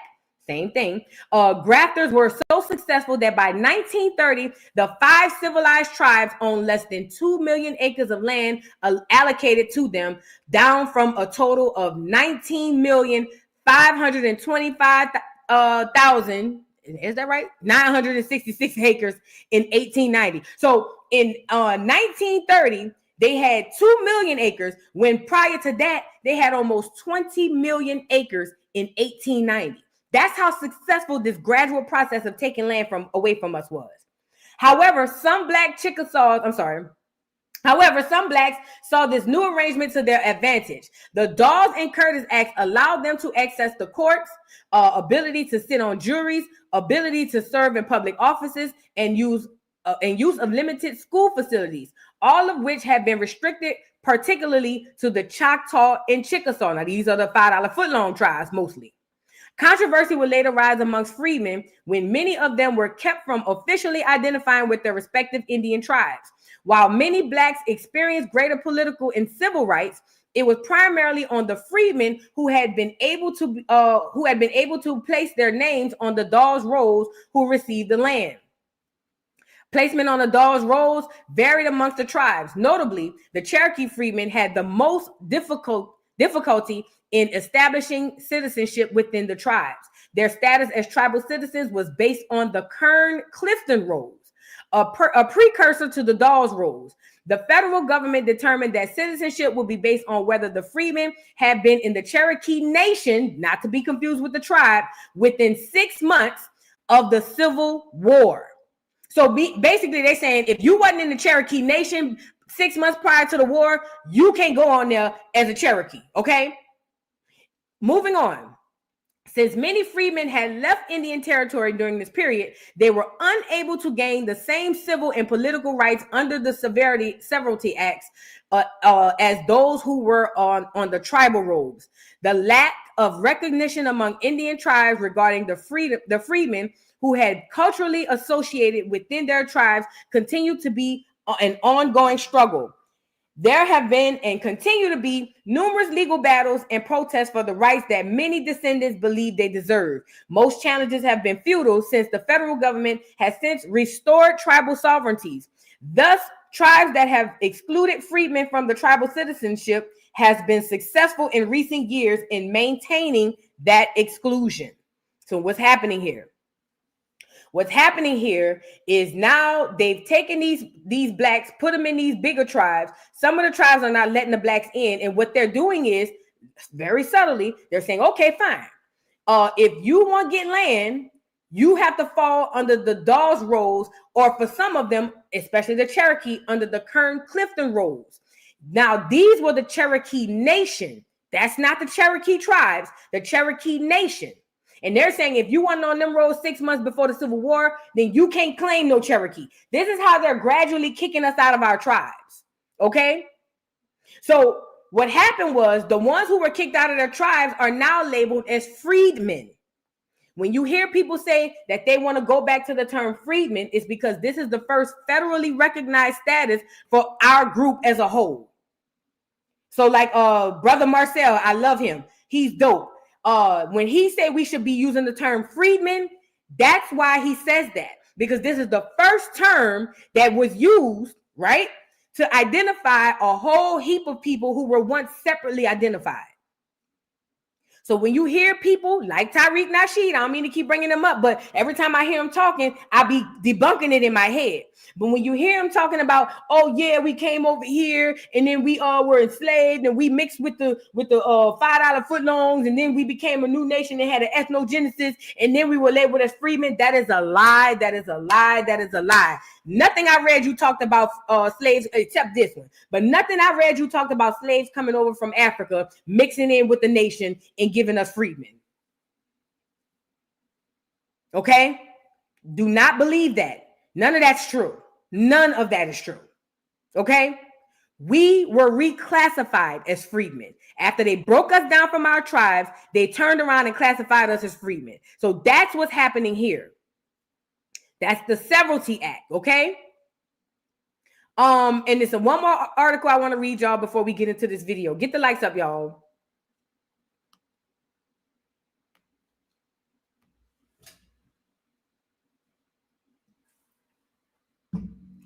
The Encyclopedia of Oklahoma History and Culture. This is by okhistory.org. Let's get into the term freedmen. Freedmen, the forced removal of the 5 tribes from their homelands in the southeastern United States to Indian Territory in the 1830s also included African American enslaved by many tribe members. The transition of these slaves to American citizenship is unique in the history of race relations in the United States. It was a journey filled with contentious negotiations among fractions of the Indian nations, the federal government, capitalists, developers, black and white agricultural colonists, or colonizers, and the freedmen themselves. Efforts to secure the right of the freedmen represented one aspect of the struggle that ultimately opened Indian lands to non-Indian settlement. Meaning the clear people trying to move in now. Not just the clear people trying to move in. By that time, or by the time of the outbreak of the Civil War in 1861, the tribe members owned approximately 10,000 slaves. Unlike slavery in the southern states, the form of slavery in Indian Territory widely varied. The Creek and Seminole often intermarried with their slaves and allowed a broad range of freedoms. Now, this is done strategically. Y'all see how them Asians is going down there marrying all them Africans? That's for land. That's for rights. So now these people are marrying into these tribes. Let me show you what that looks like. I see people post this picture. I ain't gonna hold you. I see people post this picture and I'll be like, yeah, they don't really understand the grasp of this picture. That is literally this. That's what that is. That man with the headdress on is not a nigga, but that woman is. They married into the Indians and took on the identity of said Indians, okay? Malcolm X said it best. They will integrate and then infiltrate. So some of them decided, I'm just going to go ahead and marry some of these people because now I'll get the lands. Especially if you were a widow, you didn't have no rights because women didn't have no rights. So it would make sense for one of them $5 footloans to marry into this family because he knows as the man, he will be getting all rights to that land because women didn't have no rights. That's this photo right here. I see people post it all the time, and that man stood out to me from the moment I seen it. I said, that ain't no nigga. Now, the lady a nigga, the 2 babies is niggas. The other one on the side of the lady is questionable. But the one with the headdress on, that ain't no nigga. They're very strategic.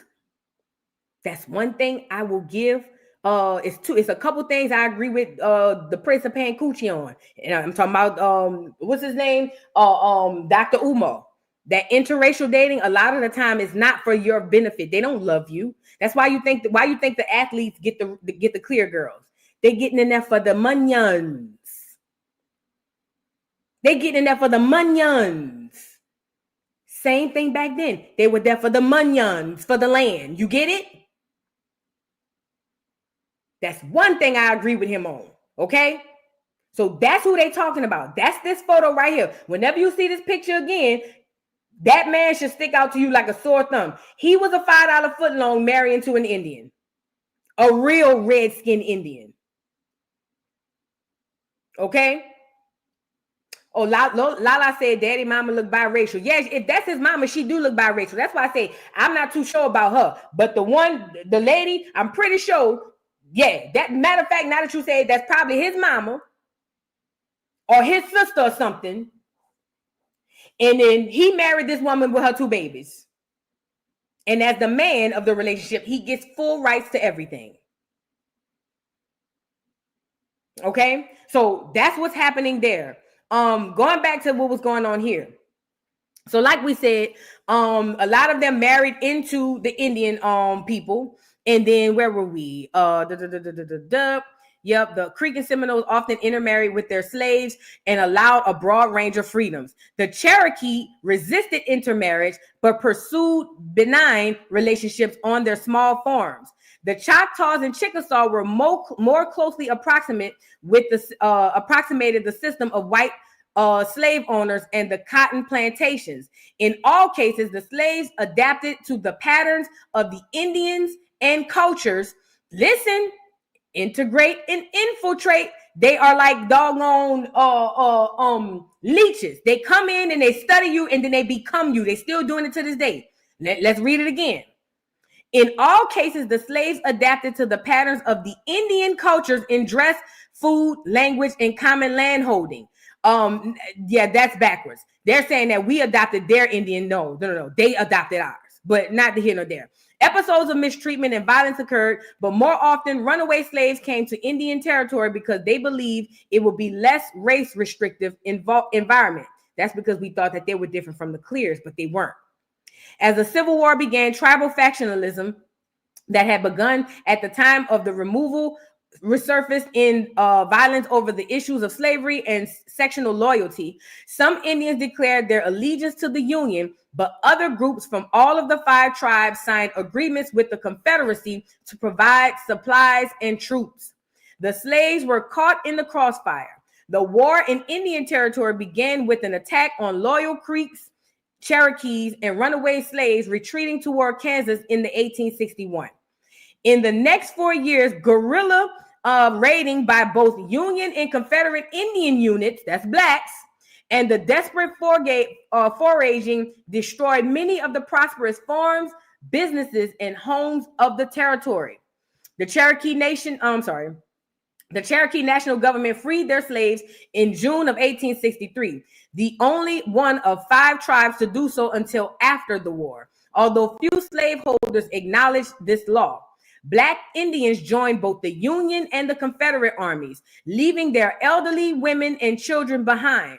Many slaveholding Indians sold their slaves and left the territory. Others remained on their lands until the violence forced them to retreat with their slaves to Arkansas or south to the Red River and into Texas. Black Indian refugees fled to Kansas, moved onto the farmlands previously occupied by their owners, and huddled for protection near Fort Gibson. Hunger, disease, exposure, fear, and violence marked for their lives. It says when the war ended with Big Cherokee Brigadier General Stan Wade's surrender in June of 1865, the 5 tribes no longer exercised the authority over their own tribal affairs. Federal government officials refused to recognize the divisions within the tribes' leaderships or the contributions of the loyal fractions to the war effort, choosing instead to deal with them as rebels and to enact punitive peace agreements. Tribal leaders met first at Fort Smith, Arkansas, and later in Washington, D.C. to conduct treaty negotiations. Sizable land secessions, railroad right-of-way, and a unified territorial government were among the government demands, but the most complex issue dealt with the fate of the freedmen. The government insisted on the abolition of slavery and the incorporation of the freedmen into their respective tribal groups with full citizenship rights. All of the Indian nations were willing to end slavery, but citizenship rights conferred access to land and tribal monies as well as political powers. This issue prolonged the negotiations. When reports reached Washington that the freedmen were being mistreated and kept in bondage, Major General John Sanborn was dispatched to investigate the charges, distribute supplies to alleviate some of the suffering, and make clear the government's position with regard to freedmen's rights. Indian leaders resented Sanborn's interference and the elevated status of their former slaves. Mind you, this the $5 footloans we're talking about. Each treaty dealt with the freedmen problem in some way. The Seminoles promptly concluded their treaty in March of 1866, granting full citizenships to their freedmen. After extensive negotiations, Northern and Southern Creek fractions agreed to a similar treaty. The Choctaw and Chickasaw remained opposed to the adoption of freedmen. Their treaty signed in late April held $300,000. Their treaty signed in late April held $300,000 proceeds from the sales of their western land in trust until the tribes passed laws recognizing the rights of their freedmen. If these laws were not forthcoming, the government would remove the freedmen from Choctaw and Chickasaw lands and use the money on their behalf. The Choctaw did not grant citizenship for their freedmen until 1883, and the Chickasaw never adopted theirs. The government refused to carry out its responsibility of removing the freedmen as well, leaving them in helpless limbo.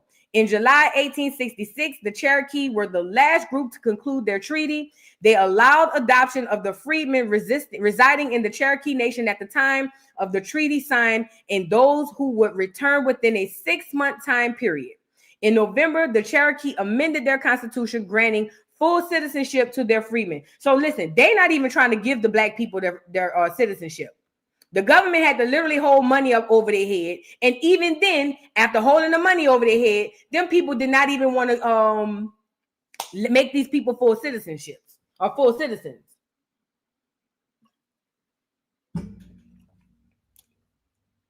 Life for the freedmen, their acceptance and assimilation generally followed patterns set before the war. The children of Seminole and Creek freedmen attended segregated schools, and the freedmen voted and served in political posts in the tribal governments. The Cherokee offered the best educational opportunities, operating 7 freedmen schools by 1875 and opening a high school in 1890. Cherokee freedmen voted in the national elections, and Joseph Brown was elected to the National Council in 1875. Choctaw freedmen had no tribal affiliation schools until 1887, and then only one, Tuscaloosa Colored Academy. The Chickasaw refused to support any education for freedmen, insomuch as both the Choctaw and Chickasaw labored intensely to remove any freedmen from their lands. Voting and political participation were non-existent. Social interactions, outwardly peaceful in most of the territory, sometimes changed to racial violence when freedmen attempted to exercise their rights.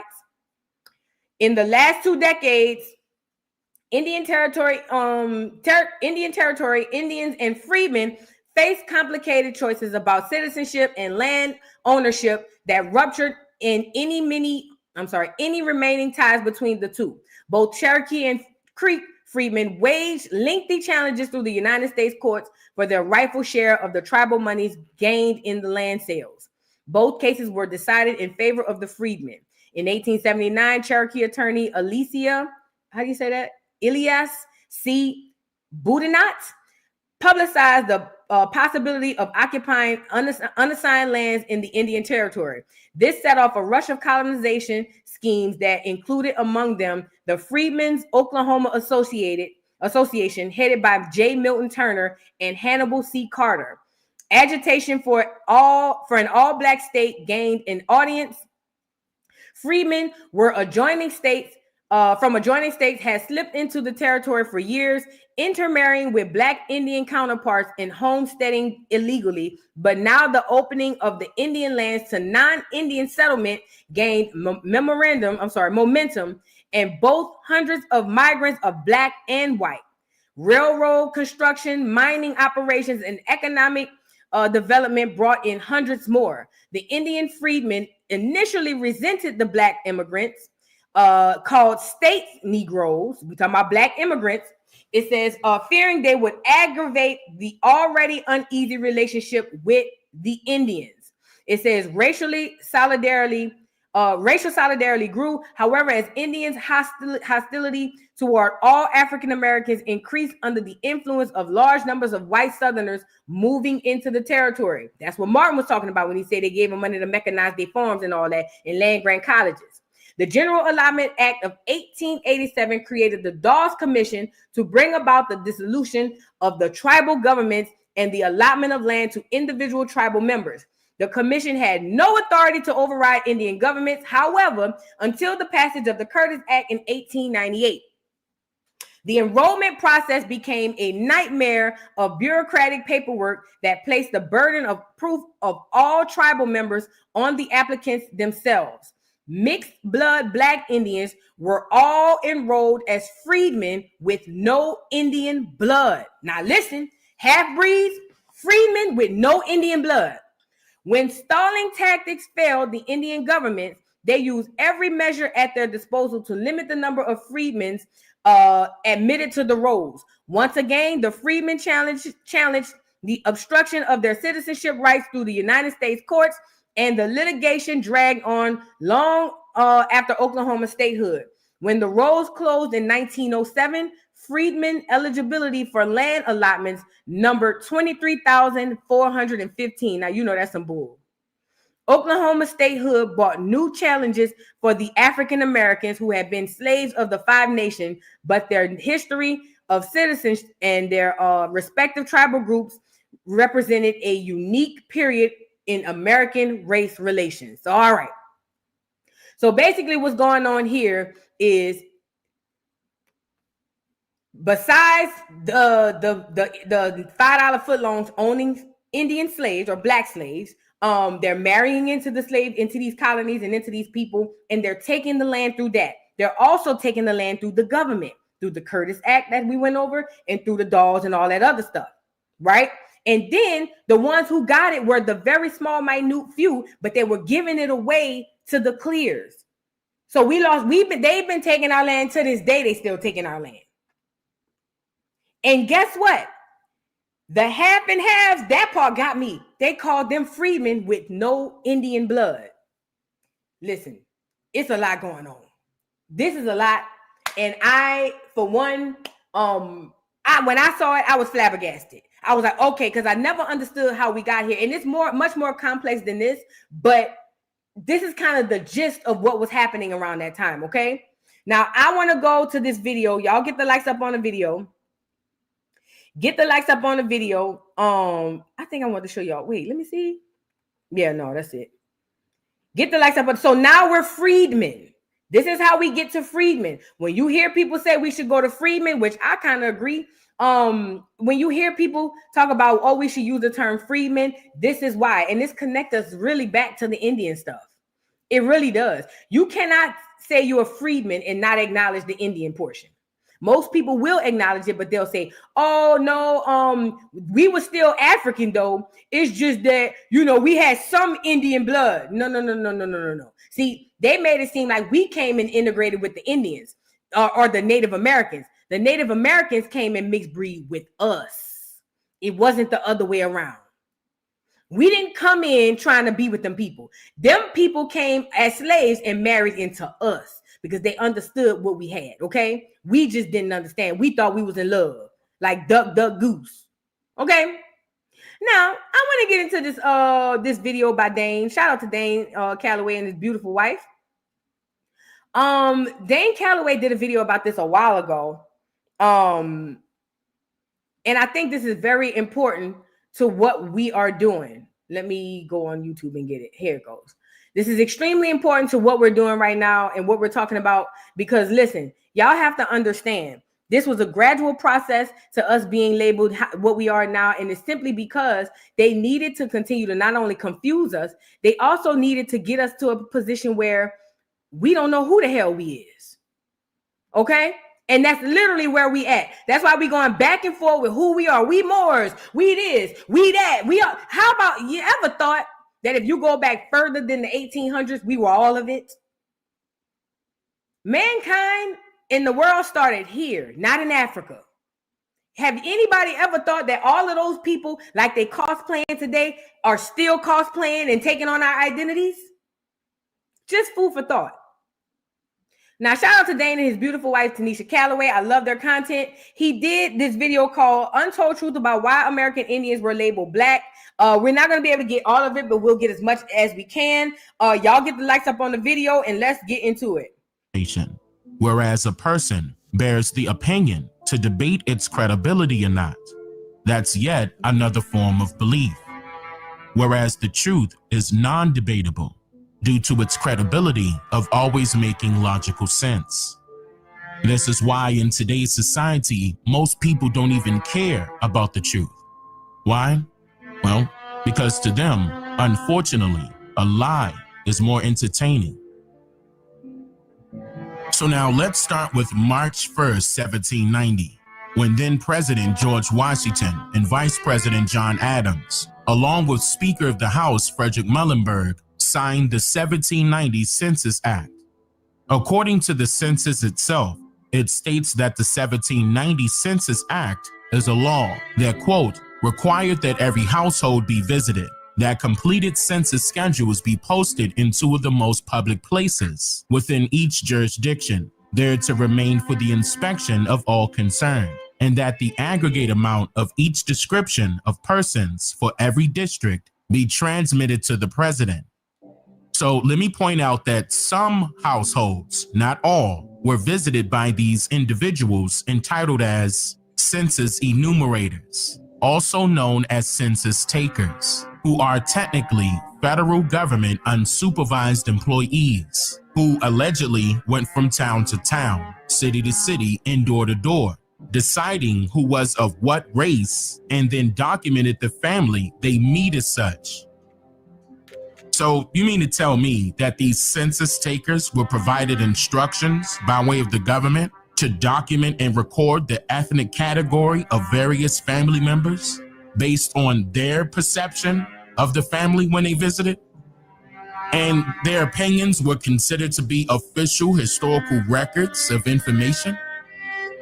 Even though they did not count every individual living within the United States due to the multiple indigenous Niji raids and rebellions occurring during this time period, the alleged first official census of the entire United States was implemented on a day dubbed as Census Day on August 2nd, 1790. See, now, what's very important to note here is that the, quote, free people of color were recorded all in one group. And also note that it states free and not freed, as if— Before I'm about to let Dane cook. Remember we were talking about paper genocide, right?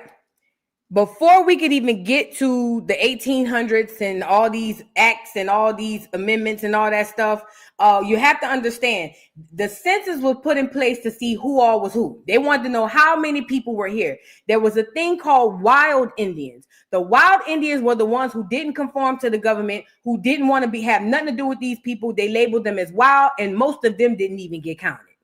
Hell, if you ask me, hardly none of them counted. They guessed at how many they thought were here. Mind you, these are all red-skinned Indians. This color red. They couldn't count them because they weren't there to be counted. They were labeled as wild Indians. Okay? So you got to be careful when they tell you the census even today and all of these doggone these numbers they be giving us, these stats and all that, it's a bunch of bull. It's a bunch of bull. But starting with the census is where they're going to start with this paper genocide. So that's where he's getting ready to go now with the labels and how they were labeling people. And I find it very odd, not even odd, but it's typical. They send out census enumerators and you open a door, they knock on your door, you open the door and they look at you and they write on the paper what they think you are, not what you are. So you can say, oh, I'm Cherokee, whatever. And she's going to say, colored or mulatto. You get it? You don't get a say. So be mindful of that. When y'all are doing your genealogy, you're going to see a lot of stuff that some may say white. Who knows? It could have been Passon Blanc, a person passing for white. Okay? Keep that in mind. Those early census records were very, very weird. Okay? Let's get back into it. If they were freed people from some form of enslavement. I go into more detail about the census labels in the documentary that I'll link above right now. But I said all of that for a particular reason, and that is the official 1790 U.S. Census population count was a total of 3,929,214 people. But keep in mind that this total amount did not reflect millions of people who were indigenous to North America, aka Turtle Island. meaning they did not come from another continent, nor did it reflect the accurate total amount of so-called slaves in North America. Why? Well, the U.S. Census Agency themselves admitted to not possessing the majority of their official historical records of information that was allegedly documented between the 1790 U.S. Census and all the way up to the 1830 U.S. Census. And their excuse was to claim that these records were lost or destroyed somehow. See, this was all purposely done for two reasons. A, to hide the truth about the real history surrounding the U.S. and slavery. I mean, generally speaking, you can literally prove to yourself that your ancestors were slaves or not by documentation. You can check and see if your ancestors came off a boat. I've been sharing this information publicly for years now, along with my sources. And I still have not heard from anyone that used my instructions to trace their family that I have available on Amazon Prime and anywhere else books are sold, that one of their ancestors were documented as being a former slave. The people that reached out to me that has or is currently undergoing research on their family's history have not failed with discovering that their family members were either never enslaved and has always been free, or worked as an indentured servant for money, land ownership, business ownership, etc., and considered to be freedmen once their obligations of servitude expired. This is very, very important. Listen, what Dane is saying is, look, when you do correct genealogy, a lot of us are going to be real shocked when we realize we really don't have a lot of slaves or any slaves in our history. Slavery wasn't as big as they've told you in the movie Roots. See, in the movies, they make it seem like everybody in the South had a slave. Everybody clear in the South was slaves. We had slaves, and all the Negroes in the South were slaves. That's not true. That wasn't true nowhere. That wasn't true nowhere. Okay? Please be mindful of that. That also puts a hole in the Tariq Nasheed thing of reparations due to slavery. Now, listen, I'm not saying that nobody can get nothing from slavery, because some of us can. But the facts are, if Tariq got 10,000 followers, I'm just using this as an example. If Tariq has 10,000 followers, maybe about a few hundred of them going to get the money through slavery. The biggest lie they told us was that we were all slaves. And that's what Dane is telling you. A lot of us were indentured servants. A lot of us were freedmen. A lot of us had way other more statuses than slave, okay? Moving on. Make no mistake, when you hear the term freedman from now on, freedman does not necessarily mean that he or she was freed from enslavement, because it can also mean relieved from their duties in most commonly known cases. So this first reason to allegedly lose or destroy these records was to hide the truth that it was a very small amount of copper-colored slaves and a greater amount of prisoners of war in North America. I have 12 emails, 30 messages. Sorry.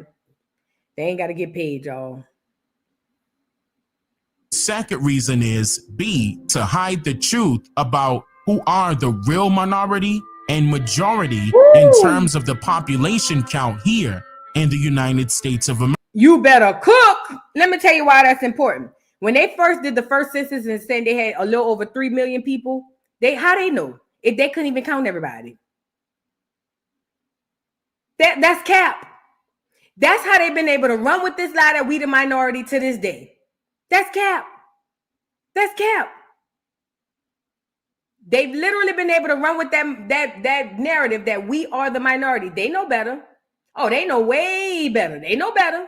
We just don't know. America, in which this brings me to my very next point. The biggest portion of their agenda was the abominable sabotaging of the indigenous Niji's history, legacy, languages, culture, and heritage systematically. So of course they couldn't pull this task off on their own. So they implemented a methodology format based solely on the scientific concepts of eugenics. According to the National Archives, the term eugenics was coined by a British natural scientist and explorer named Francis Galton in the year of 1883. Now, there are two sides to every coin, so I'll be sure to flip each side over, and I'm not theoretically speaking here. Eugenics was implemented to help improve one selected group of people and their future generations to come, to overtake and oversee yet another set group of people and their future generations by way of extermination of their mindsets. This rabbit hole goes much deeper than one may assume. Allow me to simplify the explanation of this paramount method utilized by the likes of your industrialized institutions throughout America still to this very day. Eugenics literally changes everything that any person was ever taught of or even thought of previously before this selection was carried out upon him or her. According to Francis Galton himself, this system would allow, quote, more suitable races or strains of blood a better chance of prevailing speedily over the less suitable, end quote. Galton was heavily influenced by the likes of an English naturalist, biologist, and the first ever self-proclaimed documented bigoted genealogist, Charles Darwin. Darwin single-handedly developed the controversial theory of human evolution, which was his belief that man came from monkeys, and then his system of natural selection, which included a heavy flux of racial derogatory. Since 1859, that's when Charles Darwin introduced Origin of Species by natural selection and the favored human races. Did you know that today they only report half the title that Charles Darwin wrote? His title had to do with favored human races, assigning supremacy to the Aryan race, all others being inferior. How many knew that? Only a handful. His book was racist, and that was the basic purpose for writing it. During the early 1900s, the social engineering aspect of Darwin's theory became popular worldwide amongst many scientists alike, high-ranking politicians, and it even caught the eye of the elitists. More about this in the second installment concerning this topic. But I mention all of this to inform you that they played a prominent role in elevating the advancement of eugenics, specifically for the sake of their own race, disguised as if this was for the benefit of all humanity at a cost of whatever they desire. They were religiously following this formula or rule, dubbing it as survival of the fittest. In other words, Charles Darwin's theory of human evolution was merely a way to elevate and escalate the implementation of white supremacy and to eradicate those who were of non-pale complexions. Really quickly, this is what you're witnessing now is making true false and making false true.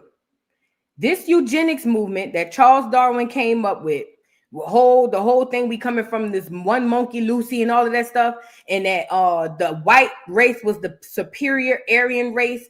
Those clear people have never been the majority. Never. Nowhere. Listen. Those people have never, capital N-E-V-E-R, been the majority. They've never been the majority. The only thing is their numbers are as low as their numbers are lower than history right now. Okay?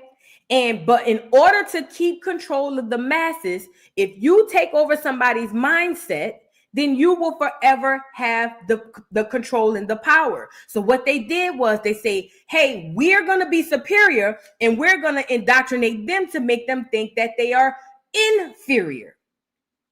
Then we're going to use terms like white supremacy and all this stuff. And this is going to embed in their brain. We're going to use entertainment, movies, books, all these things that's going to indoctrinate them to believe that they are less than and we are better than, or we are more than, and they will forever be in servitude to us. That's why we're here right now. That's why when you go on a job and you do a better job than the clear next to you, especially if it's a woman, you tend to get a lot of pushback. That's why they get intimidated. They know who we are. You don't know who we are. It is my belief that whatever minds come up with this plan, they thought it out long. Listen to me and listen to me good. And I'm going to tell you this. I believe it was somebody of dark skin. I do. I believe it was somebody with swarthy or dark skin who came up with this. Just like on They Clone Tyrone. Remember, it was a black man that was behind the scientists and all that stuff? Listen. Whoever came up with this knew what they were doing. They understood that physically we could not take hold of all these copper color or even all of these dark people because it's too many of them. But if we make them believe that it's more of us than them and that we have all the control, we will forever have them. That's what we're dealing with here. The fact that we allowed this clear man, Charles Darwin, but I know what they did. They did it through the children. They didn't do it through the adults. They got them kids in school and they taught them kids this bull. But they did it through the children, and what they did was teach these children that you are nothing and we are everything, when the facts are that it's the complete opposite. We just don't know that. Let's get back into the video. Aiming it as survival of the fittest were those who did not meet their racist criteria, motives, and agendas would suffer from a variety of forms of propaganda that was hypothesized to eliminate the opposing race of people. Eugenics is literally a modernized pseudoscience that was based merely on racial discrimination and environmental injustice, socially, physically, and mentally, but became prosperous still due to its popularity of praises from those who gravitated towards inequality and racial estrangement. On the date of September 25th, 2008, in a statement made before the Senate Committee on Indian Affairs by Representative James P. Morin on the grounds of the Thomasina E. Jordan Indian Tribes of Virginia Federal Recognition Act, Morin stated, quote, "This is a travesty that this committee can correct. The second unique circumstance for the Virginia tribes is what they experienced at the hands of the state government during the first half of the 20th century. It has been called a paper genocide at a time when the federal government granted Native Americans the right to vote. Virginia's elected officials adopted racially hostile laws targeted at those classes of people who did not fit into the dominant white society.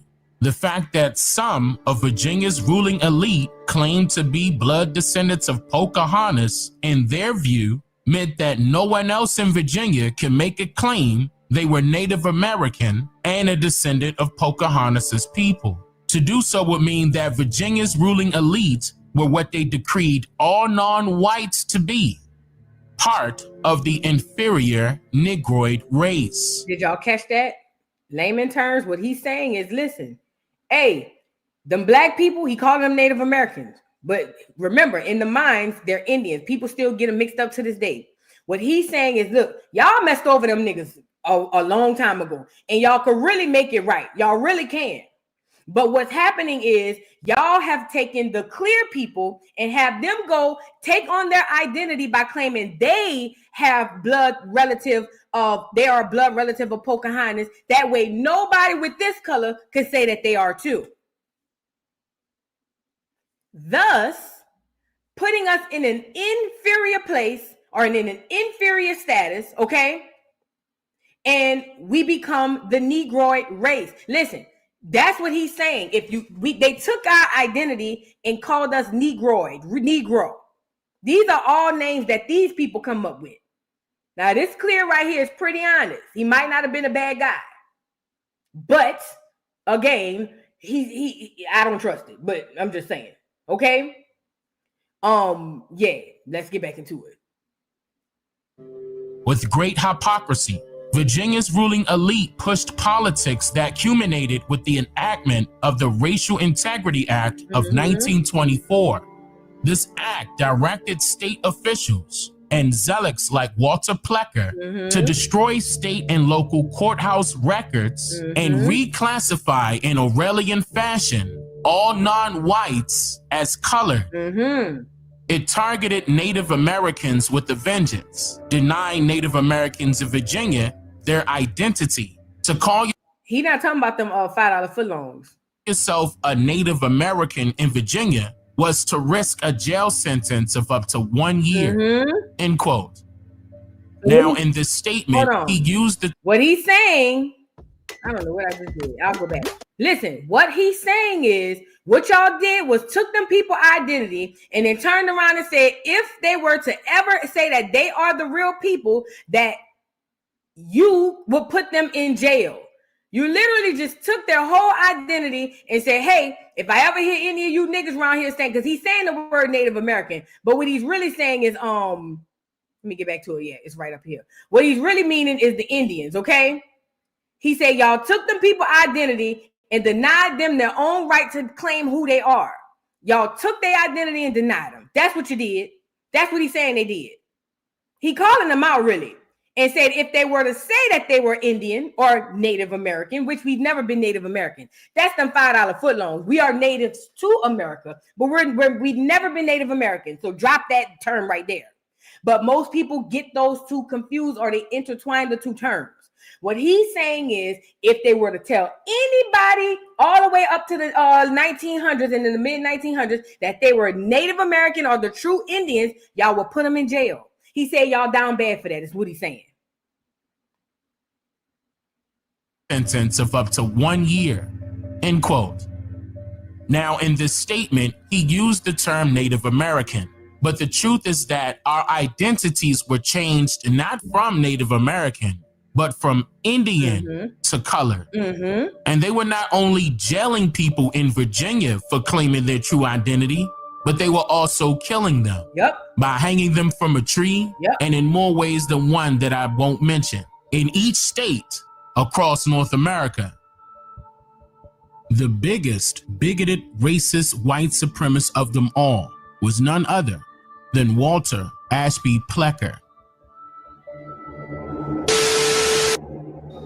The Plecker era was truly one of the darkest times for Native people in Virginia. But I think it's critical for us to think about what was the genesis of the ideology that Plecker was a proponent of. And it's really the eugenics movement. The eugenics movement was a pseudo-scientific movement. We say pseudo-scientific today because we find that the science that they were proposing is not what we today would honor as scientific in any way. The eugenics movement has a direct link to the descendants of Charles Darwin. They somehow made the leap to these notions about racial purity. What is best for each race is racial purity. Plecker and his friends convinced the Virginia legislature to adopt very restrictive legislation in 1924. It's called the Racial Integrity Act. With this legislation, it was decreed that there were only two possible categories. One is white, which means a person you check that you're white if you have white ancestry, Caucasian ancestry, and absolutely nothing else. The other category is everybody else, and that's colored. So this was very hard on Virginia's indigenous community because in a sense it wipes away their identity, their identity on paper. Their ability to describe themselves as Indian was not possible.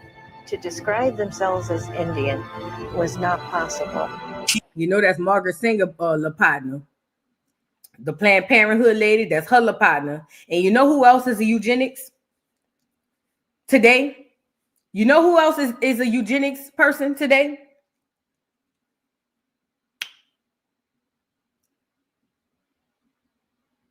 Bill Gates.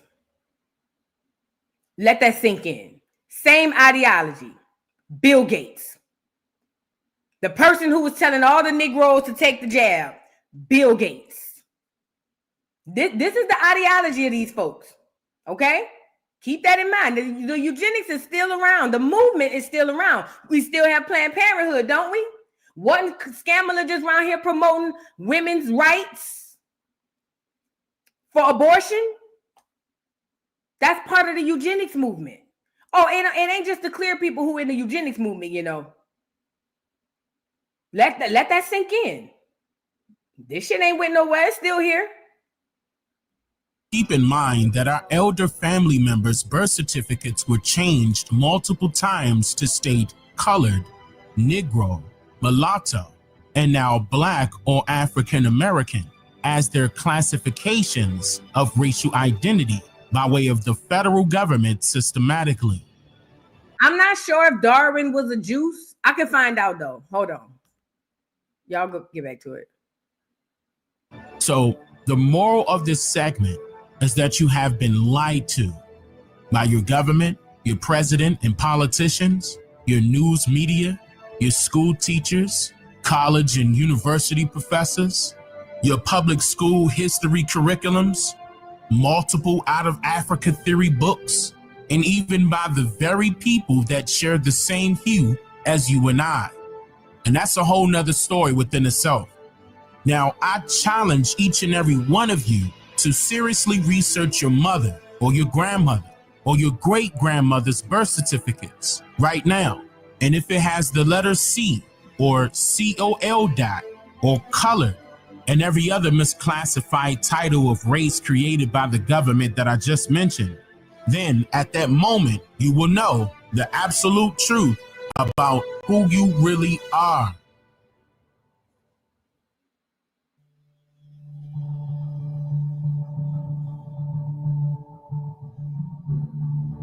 I've been around doing this for a long, long time. I don't always get it right, but I always take responsibility. When I get it wrong, I acknowledge I got it wrong. I'm getting chilled. But my overarching objective, if we cannot make significant progress on racial equity, this country is doomed. It is doomed, not just because of African Americans, but this country is doomed. It is doomed, not just because of African Americans, but because by 2040, this country is going to be minority white European. Already there. Hear me? Minority white European. You know what bothers me most about this? He's saying this, and look who's in the room. Black, black, black, black, black, black, Latino. Everybody black, Al Sharpton, and that Latino there. I told y'all, it's going to be a lot of people we're going to have to try for treason. Y'all got to listen. Mark Morial ain't worth a dime. Cedric Richmond ain't worth a dime. Mark Morial used to be the mayor in Atlanta. We all know Al Sharpton ain't worth a dime. And Mark Morial come from a long line of them, what we call them mulattoes and them Creoles. So that's a whole nother story. Just like they used in the back in the day, they used the half-breeds. That's Mark Morial and them people. They come from the Creoles, okay? But we have to get used to not identifying solely off of color or even racial association, because it's going to be some acorn going to have to be tried under the law of treason. We have to get that in our minds. Gone are the days where just because they one of us, we give them a pass, especially something as horrible as this. Okay? Get that through y'all heads now. Because that identity politics, that, oh, well, it's a black person, it's a black person, it's a black. Some of the black people are the main reasons why we where we are today. Remember, Joe Biden can't sit there as the president unless he have us around him. Never forget that. That's why that caucus right there, that congressional black caucus with the Latino on there, is majority black. He cannot sit there without them black people sitting around him. Okay? Get ready, condition your hearts, because it's got to happen. Not just because of African Americans, but this country is doomed. It is doomed, not just because of African Americans, but because by 2040, this country is going to be minority white European. You hear me? Minority white European.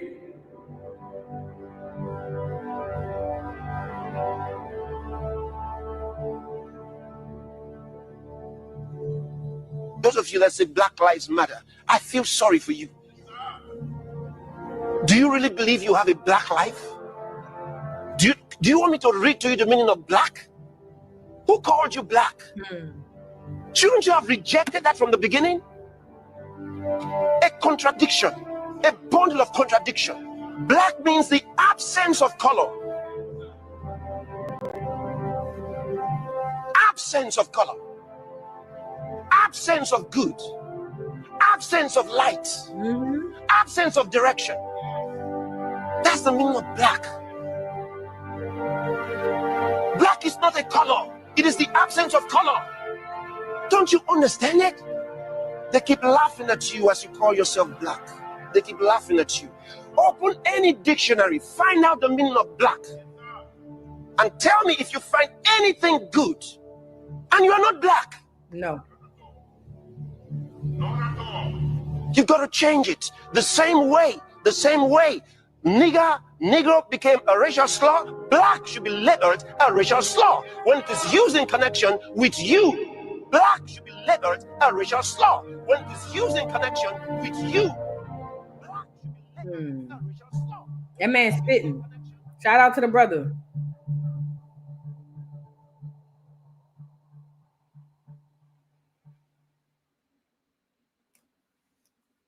To watch all of my exclusive content not featured here on my channel. Bro, you could feel the rage in that man when I understand how you feel, because I'm pretty sure he feel like me. It's hard when you're trying to tell a group of people something and they just refuse to acknowledge it or listen, bro. That's the hardest thing. So I understood the passion behind him saying, like, why are you calling yourself black? You know what I mean? I totally understood it. Get the likes up, y'all. Millions of so-called blacks or African Americans are settling for a complex description of their historical ethnicity based solely on the fictitious thoughts of particular strangers who were assigned with the responsibility of documenting a person's classification of race by the color of their skin in which they see, or their best personal opinion of what an individual should be generally racially classified as.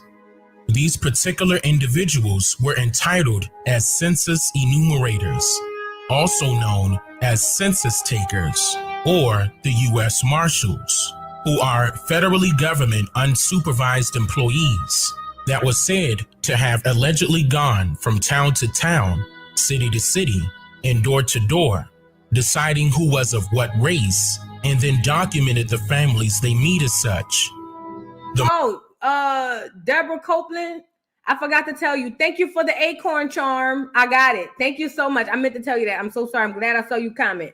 Thank you. I received the gift of the acorn charms and I love it. I can't wait to put it on my bracelet. I don't wear it that often, but I definitely will put that on there. Thank you so much. Y'all get the likes up. Marshals, or the census enumerators, had and still has a mammoth amount of influence on genealogy records.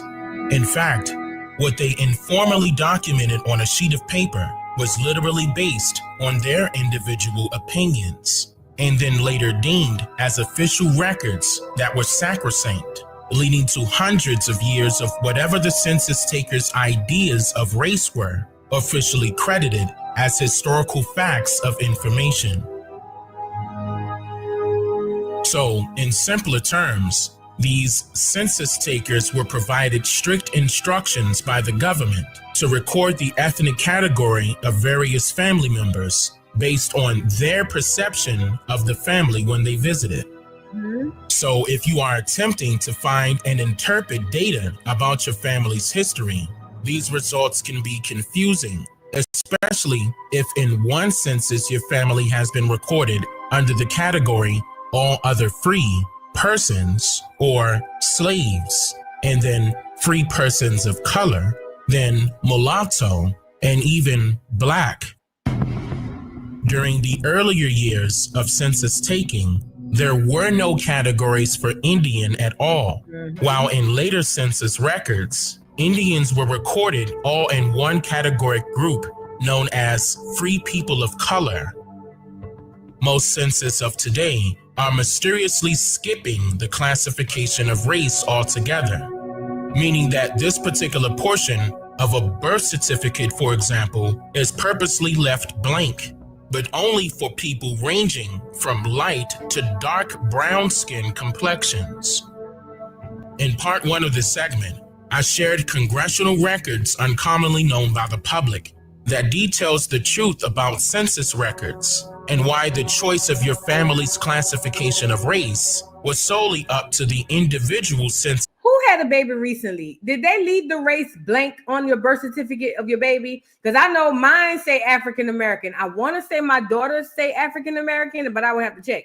But just out of curiosity, if you had a baby within the last 10 years, did they leave the race off of there? Did they not put anything in on that? I'm just curious. Go ahead. Census taker of that particular area and not your family members. The complexity of census records is in fact outrageously discombobulating, but still very utilitarian for research purposes and enthralling nonetheless.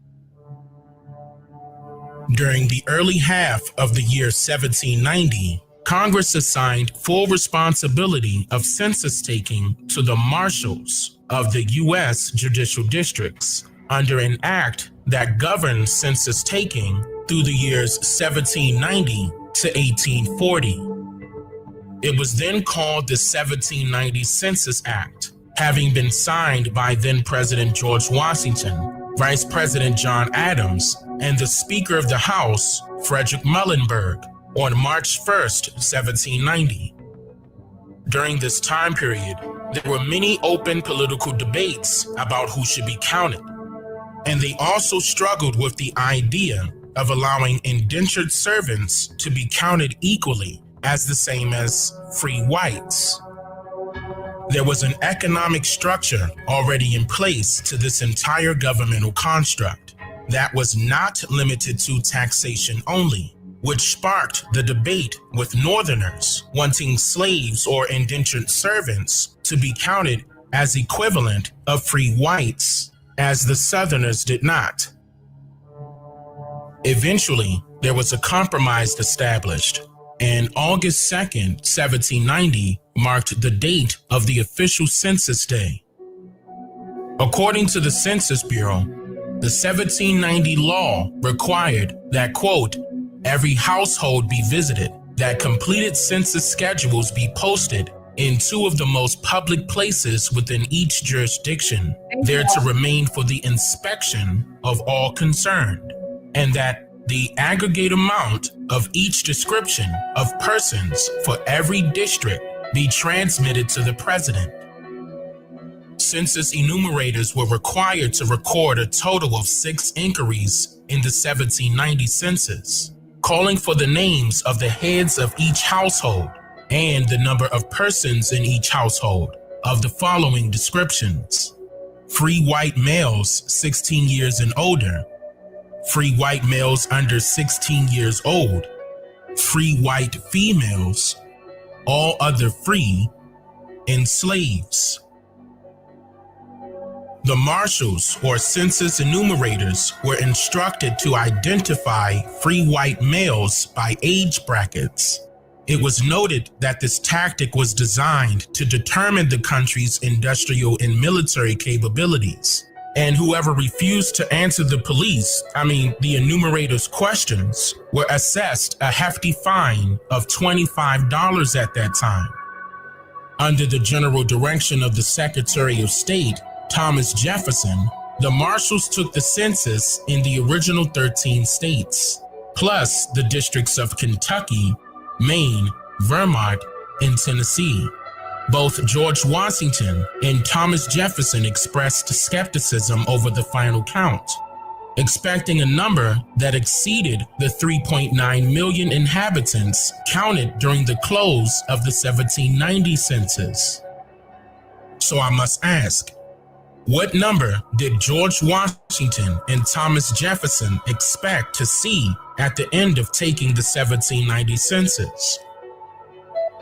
Leave your comments down below and tell me what you think. And what is also important to note here is that there were various census instructions given to the census takers concerning Indians during the early 1790s and even throughout the 1800s that I want to go over with you. Starting in the 1790s, census takers were notified of instructional specifications stating, quote, omitting Indians not taxed, distinguishing free persons, including those bound to service, from all others.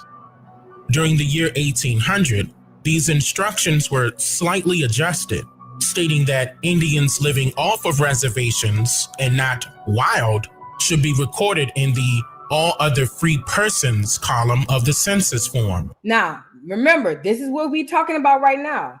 The census was one of the first paper genocides, okay? Mind you, they don't know who all is who because they have no way of accounting for everybody. If you didn't conform to the ways of the clears or the government, they basically labeled you as wild Indians, meaning you didn't want to be none of the 5 tribes. You didn't want nothing to do with them, okay? Now, this is how they're counting the people. There was no Indian category on the census. It was either people of color, free people of color, or white, okay, at first. Now, when they go to counting these people individually, or not individually, but by groups, you're going to notice that they are making up these numbers for real because there's no possible way for them to know. Now they can find out who all coming in because they're in charge of coming in. Even through Port Ellis, the Ellis Port up at Ellis Island, up in New York, they can count those people. They know who coming in because they got to come through the right way. What we're talking about is the ones who are already here. There's no way that they can know who or how many is who, okay? And shout out to y'all who was answering the birth certificate questions. Y'all make sure y'all fast forward to the end of this video because fast forward as far as you can because we're about to get into the questions at the end of this video. But you're witnessing now the paper genocide as the same way we're going through it today. Right now, they diluting a whole bunch of stuff. Okay? So keep this in mind. This was purposely done by design. This is not a coincidence. The 1800 census classification options were free white, slave, and all other free persons. So we can easily determine that they have added the word persons to the already established category, all other free, which was used in the 1790 census 10 years prior. Interesting enough, the Indians living in the wild, generally meaning plains, and the Indians in the West or on reservations were not taxed, but those who were enumerated were recorded in the all other free column in the 1790 census. Once the Constitution called for a census of all persons excluding Indians not taxed, many other adjustments were made towards the classifications taken by the enumerators, mainly due to the sole purpose of apportioning seats in the House of Representatives and assessing direct federal taxes. On March 2nd, 1807, then President Thomas Jefferson signed an act to prohibit the importation of slaves into any port or place with the jurisdiction of the United States. This act deemed it unlawful to, quote, import or bring into the United States or the territories thereof from any foreign kingdom, place, or country any Negro, mulatto, or person of color with intent to hold, sell, or dispose of such Negro, mulatto, or person of color as a slave, or to be held to service or labor, end quote. This act came into effect as of January 1st, 1808. Keep that in mind. These familiar terms that I just mentioned, like Negro, mulatto, and person of color, were not used as the official classifications of race on the census during this time period of 1808. In fact, just 2 years later, in 1810, there were very few adjustments made to this third census, making Indians living off of reservations now recorded in the All Others column of the census form. This time around, the options were free white, slave, and all other, in replacement for the 1790 and 1800 census option that read all other free and all other free persons.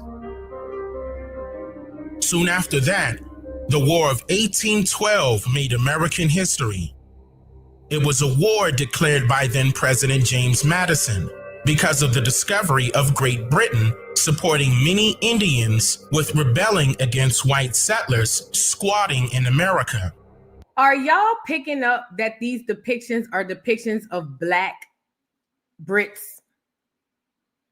Even in the stuff before, when they were talking to the foreigners, when the Indians were talking to the foreigners, they were talking to people of their own color. I hope y'all caught that, okay? Because this ain't the first picture. I meant to point it out the last time. They're talking to other Black people. Listen, this was one of the tactics that the clear people were using to get us to conform, because we were under the indoctrination that all of us are the same. At some point in time, we trusted them. You get it? And they weren't none of us. That's why I'm behind the FBA movement, because the delineation is needed. Not all Black people are bad. But what I'm saying is we have to understand that we're different, and that's okay. And we have our own identity. That's what this is about, because that's one of the ways they got us the last time. Okay? Pay attention. This war between the United States and Great Britain lasted until the year 1815. And then 5 years later, the 1820 census made some critical adjustments to the classifications of race on their... Then they got us celebrating that War of 1812, like, oh, we defeated Great Britain. And Black people be happy about that, but y'all don't realize those Brits was over there trying to help us. See, we had a problem with them clear squatting on our land and stuff. Great Britain was helping us. So the fact that they tricked us into believing that they were doing something horrible to us, and we celebrate that, that's the Jedi mind trick right there. That's the Jedi mind trick. It's crazy. I'm telling you, when you start to peel back the layers of this stuff, you'll be like, man, this is crazy. Now, I love these photos of the new people, the people here today, and how much they identify or look like the old people of the yesteryears who were the indigenous people. That shit's so dope to me. Forms. This time, the Indians that were living off of reservations were recorded in the free colored persons category. Note that this is the very first time ever in history where the census utilizes the term colored. Robin said they never told us much about the war with British, but you know they haven't. No, but let me show you something, Robin. Look, let me show you how they do it. They very strategic, and they're very clever with the way that they do things. No, they don't talk much about the War of 1812. We learn about it, but they kind of touch on it and move past it. But they talk about how America gained its independence from Britain, from Great Britain. Put a one in the chat if you ever heard that phrase. America gained its independence from Great Britain. That's what they say.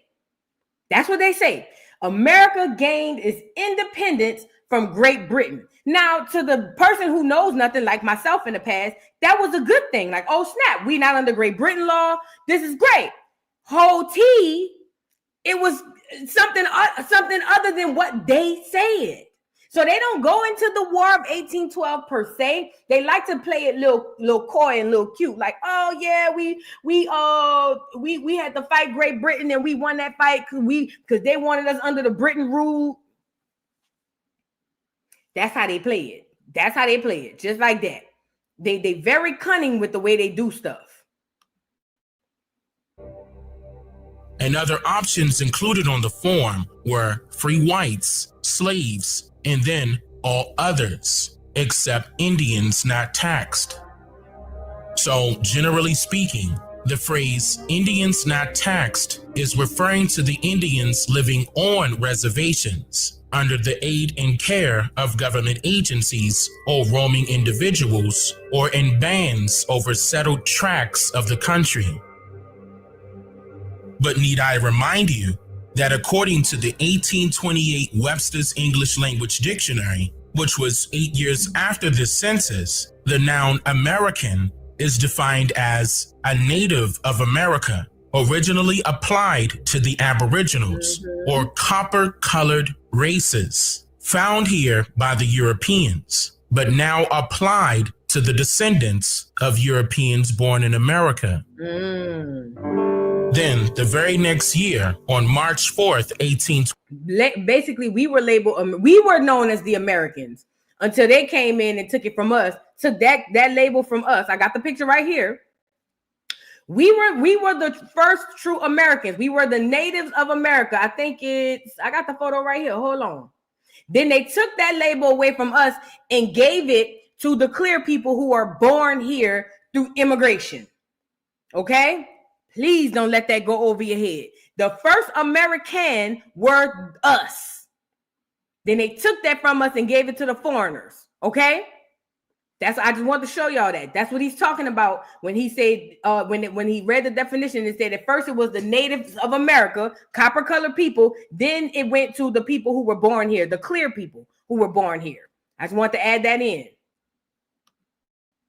29, Andrew Jackson began his presidency in the White House. The first felon then on president. February 22nd, 1830, Senator Hugh White proposed a bill from the Committee on Indian Affairs called the Indian Removal Act. According to the Library of Congress, the Indian Removal Act was signed into law by then President Andrew Jackson on May 28, 1830, authorizing the president to grant unsettled lands west of the Mississippi River in exchange for Indian lands within existing state borders. A few tribes were said to have left peacefully, but millions resisted the relocation policy and stayed put throughout the southern lands of America. Yep. By the 1850 census, 20 years later, another change took place, whereas the categories for race were now white, black, and mulatto. What is very important to note is that if a person looked light or mid to dark brown skin in complexion and was an Indian, the census takers recorded them as M for mulatto. According to the 1828 Webster's English Language Dictionary, mulatto is defined as, quote, a person that is the offspring of a negress by a white man or of a white woman by a Negro, end quote. According to now that's problematic because we have light-skinned people in our culture that are not mixed. So basically, if you was light-skinned and the census enumerator came around and saw you was light-skinned, they automatically made you mulatto. This is very important when you're doing your genealogy because a lot of y'all gonna come across these statuses and these labels and y'all gonna say, oh Lord, that was white. Oh Lord, this one was mulatto. Remind you, this is a person you open your door, she knock on the door, he knock on the door, they open the door and they look and they write what they think you are. That's like saying every light-skinned person right now is a half-breed. That's not true, okay? So that's how they're going to trick you up when you trip you up, when you go and do your genealogy. Be mindful of this. The 8th edition of the Collins Spanish Language Dictionary, the term negress is defined as an offensive word describing a woman or girl of color, or negra, or negra, or negra. I think most people think the census is about counting, and that's what I thought. It's really an exercise in counting before I started to do research. And I started to look back since 1790 of how we counted Americans along racial and ethnic lines. And back then it was color. And there was a controversy then, who should be counted? And should slaves who are Black be counted the same as free whites? And because there's money involved and taxation involved, there was a big debate. The Northerners wanted slaves to be counted as the equivalent of free whites, and the Southerners didn't. And they agreed on a compromise that Black slaves would be counted as 3/5 of a white person. So in that sense, the census not only cemented the color line, but reinforced how we thought of race, racial inequalities. And these categories have constantly changed, which is really fascinating. I was saying backstage that in 1850, we had a category mulatto to try to capture the amount of racial mixing. In 1850, we had a category mulatto to try to capture the amount of racial mixing. But how can you capture racial mixing in 1850 when blood testing was invented during the early 1930s? Between Blacks and whites. In 1890, I believe, they added octoroon and quadroon to try to get at precise racial mixtures between Blacks and whites. And then in 1930, because there was so much racial mixing, they actually dropped that altogether and just used Black for anyone with any trace of Black ancestry. Pause. This is very interesting, Geechee Slow-Meezy. Geechee says, my great-granddaddy brother was burnt Black and he was listed as mulatto in Atlanta in 1930. Right. And I'm glad you brought this up. When we doing our genealogy, you're going to run across a lot of hijacks.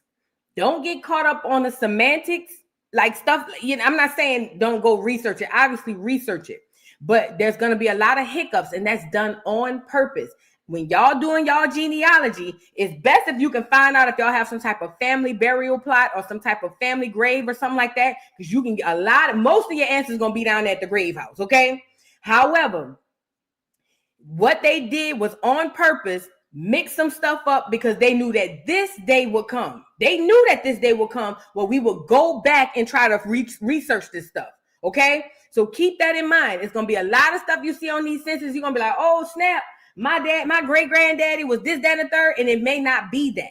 Just be mindful of it and do further research, to see who and what was really happening. Because them people are very sly. Do you hear me?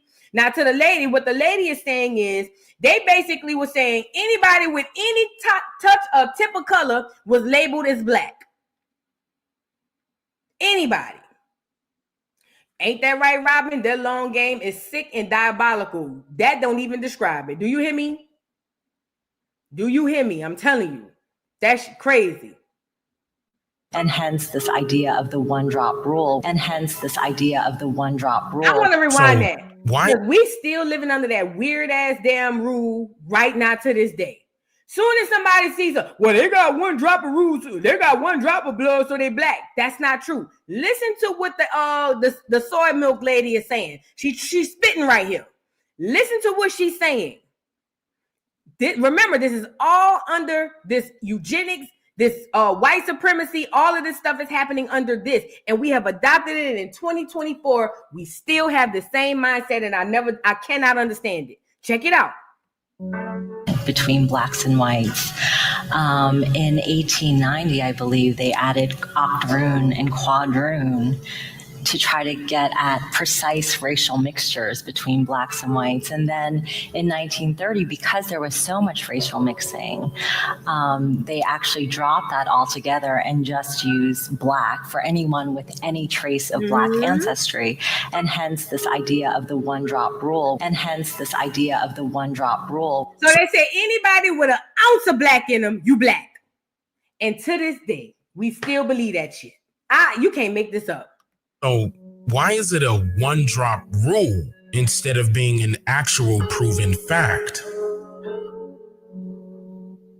Which has stayed so pervasive in the minds of Americans of who is black. And so as a result of all these practices, I think Americans have become very attuned to identifying blackness and constraining that racial category.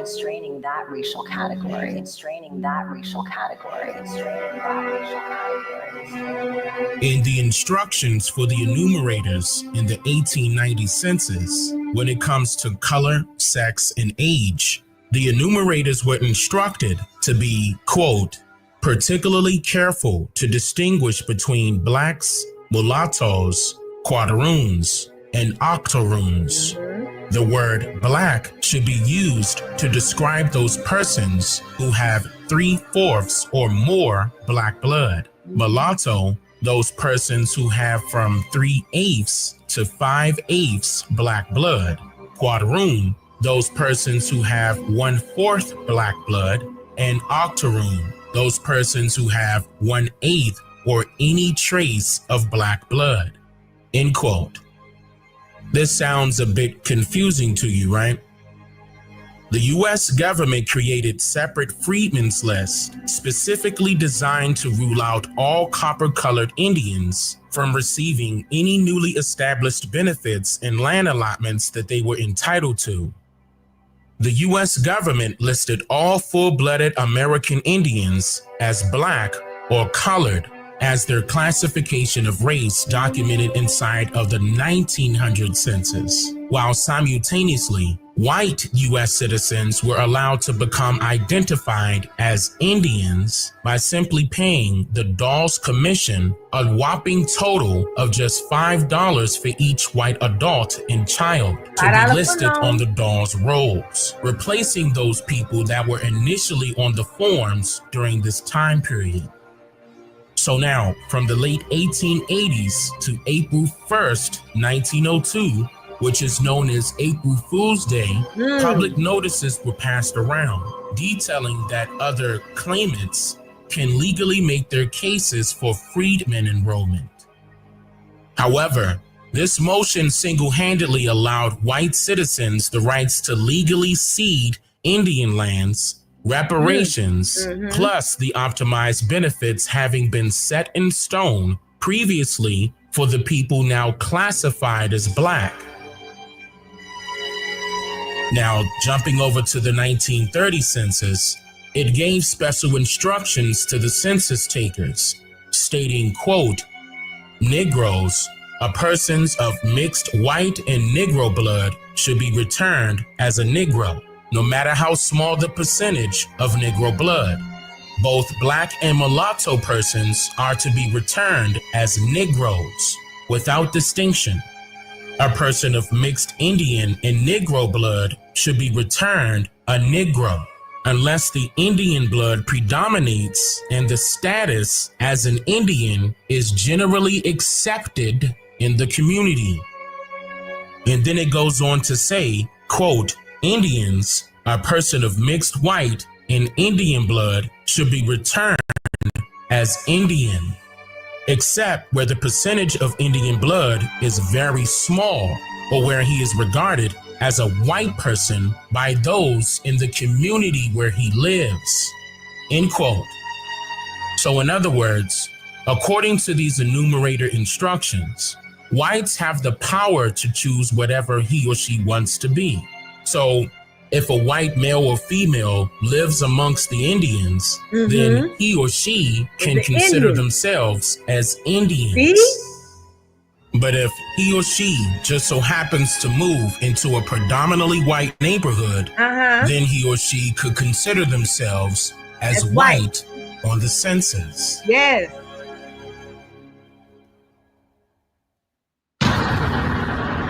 I'm just here to make. Man, shout out to Dane for the wonderful content, man. One day I'm gonna get that. My documentary is gonna get that one day. Watch. One day I'm gonna have some fire documentaries like Dane Calloway. I want to show y'all something. Hold on. Do y'all recall? Have y'all ever seen this lady on TikTok? And this is for the colored people, or for the people who were identified as colored. So in Louisiana and in America back in the day, Dane just told you that they have that if you had an ounce of black in you, if they thought you had an ounce of black in you, they called you or labeled you as colored. Okay. Now, why is this important? There's a clear lady who lives in Slidell, Louisiana, on this app telling people that she's black. Now, I know the eyes don't lie because they don't lie to me. She is a full, clear, redneck, red by the bike lady. But her claim to color or being black is saying that her parents, or was it her grandparents, they were labeled as colored. Now, why is this important? Most people take that and say, oh, well, then she must be black. No, that don't go like that. This is a perfect example of the census and the identity stuff being wrong. What happened was, whoever her grandparents or great-grandparents, whoever she's talking about, and I'm going to let her say it. I'm going to let you hear her say it. Whoever they was, whoever looked at them when they were born, thought that there was some Negro somewhere in there, and they labeled them as colored. That doesn't necessarily mean they were colored. They just looked at them and labeled them as colored. And now this clear woman is running around here telling everybody she black, and I see Negroes on there all the time saying, well, she is black. She is black. She is not black. And the giveaway that I know for a fact she ain't black, she lives in Slidell, Louisiana, which once was Indian territory, but the Clears took over it, and it was one of the most racist places in Louisiana. Do you understand what I'm saying? Now let you hear her say why she feels like she is not white. Check her out. This shit, you can't make this up. The story writes itself. Check her out. This is nothing, and don't y'all come for her. It's nothing disrespectful what I'm saying to her. I just want to explain why I don't like that term. And this is a perfect example. I'm going to tell you why. So if you look at the term passe blanc back in the day, so I'm 45. So y'all may look at things different than what I do. But this is what I was taught when I was raised. I'm Gen X. Keep that in mind. Be open-minded, and please just listen to me instead of attacking me, please. All right. So there were some Creoles that were passe blanc that actually passed for white. Like, look at the one Creoles were white passing because they were half white.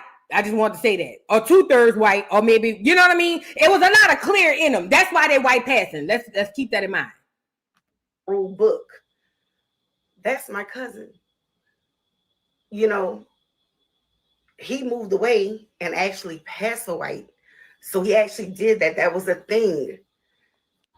So if you look at a lot of Creoles moved to California to assimilate into white America. Mind you, she not Creole. She may have Creole family, but that's a white woman. That is not no Creole. I know Creoles when I see them. That ain't no Creole. Just keeping that in there.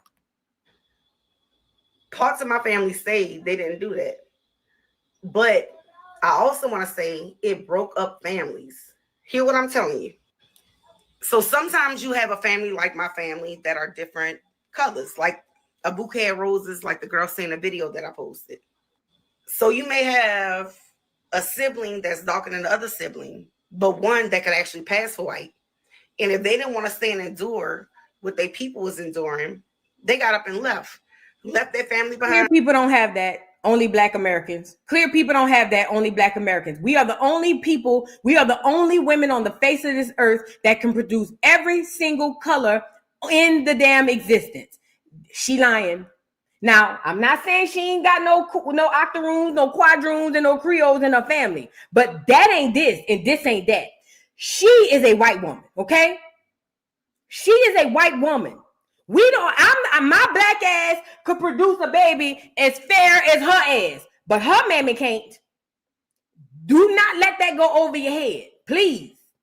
My black ass can produce a baby that's her color, but her mammy would never produce a baby that's mine. Does that make sense? So she's taking it's a bunch. I can't stand this lady. Let me let her finish. Fine. Didn't look back. Never come back to visit. Just dispersed. Started their own family. So when somebody called me apostate blonde, I feel like I'm being called a sellout. I'm being honest with y'all. And I'm not saying it aggressively. I just want y'all to understand, since I got y'all attention now, I really want y'all to understand. Please don't call me that. Passant blanc. I don't like that term. Passant blanc. It is a negative term to me, just like calling me a white woman. White woman. And there's nothing wrong with being Caucasian or white. That's Caucasian. Not what I'm saying. I'm saying for me, that's not what I am. I'm multi-ethnic. No, you're not. I'm Creole. No, you're that's not. An ethnicity.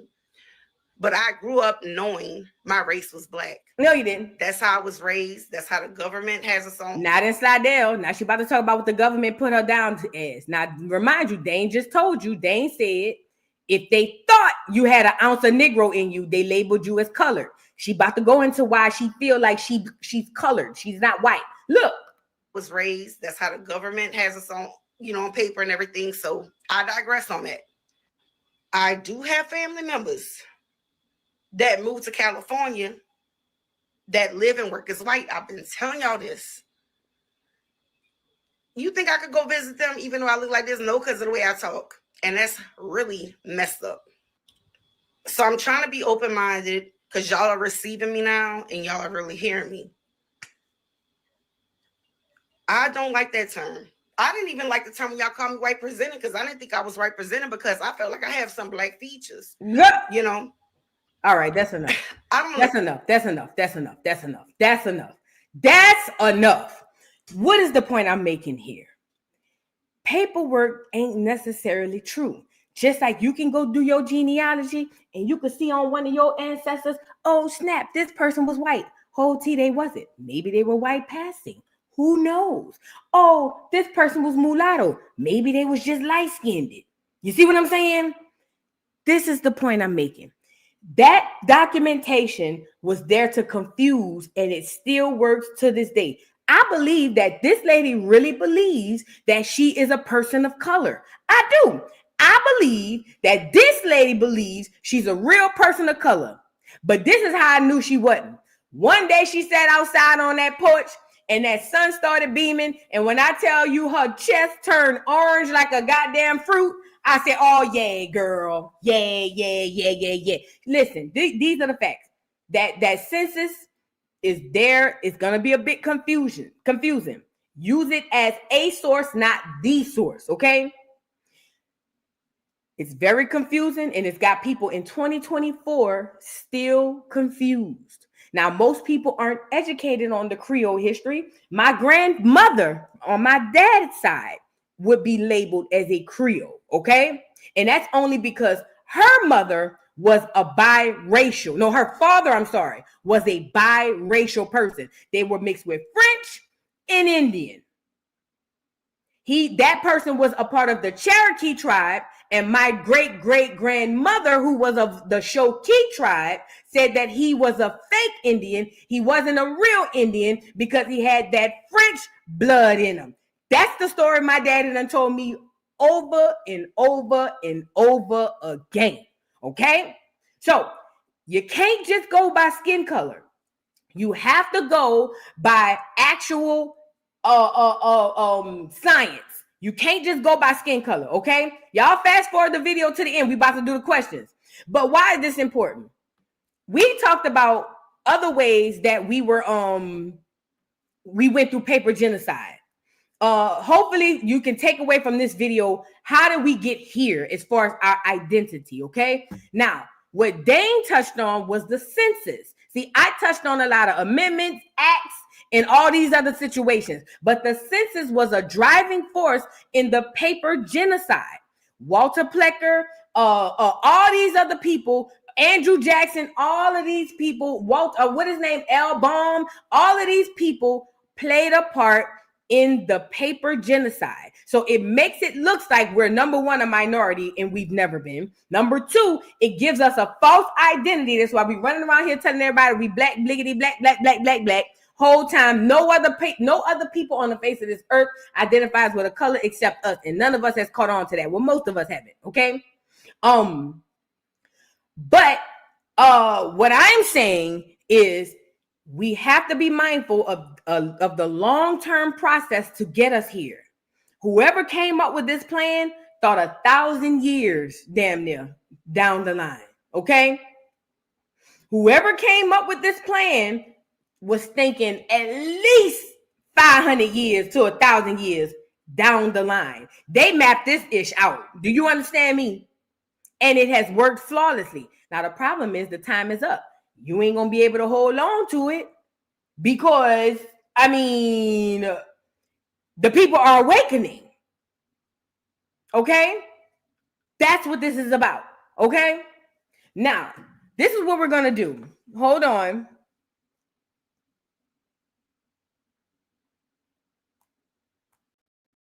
Let's get into the questions. I need everybody to make sure you are at the end of the video. You can't forward no more. Put a 1 in the chat when you get to the point where you are at the most current portion of the video. We about to ask the questions. Now, this is a good thing right here because we're going to be able to see if we understood what we talked about today, okay?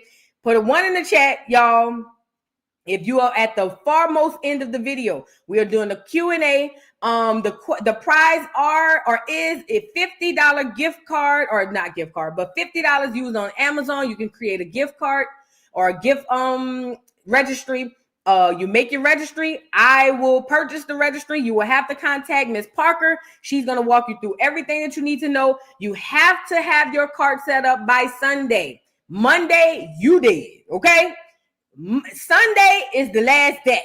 Sunday at midnight. Anything after 12:01, you did. Okay? Okay? Now, let's do a trial question. Let's do a trial question. Let me see how fast y'all reacting. Let's do a trial question. Okay.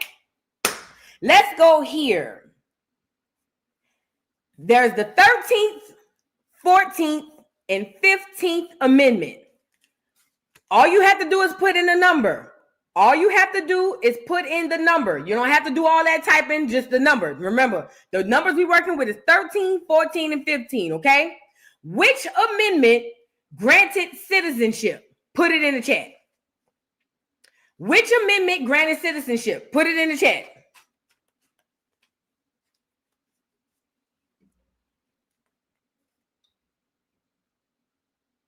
All right, hold on. They coming in. And yes, it was the 14th Amendment. Thank you, V.M. Bird J. Is that how you say your name? The 14th Amendment granted citizenship, okay? Remember, the 13th freed the slaves, the 14th gave us citizenship, and the 15th gave us the right to vote. Never forget that. Let's do another practice question. These are practice questions. We're not giving it away nothing. Right now, these are practice questions. I'm trying to see how y'all coming in on these answers, okay? All right. The next practice question. Let me see if y'all was paying attention to the video.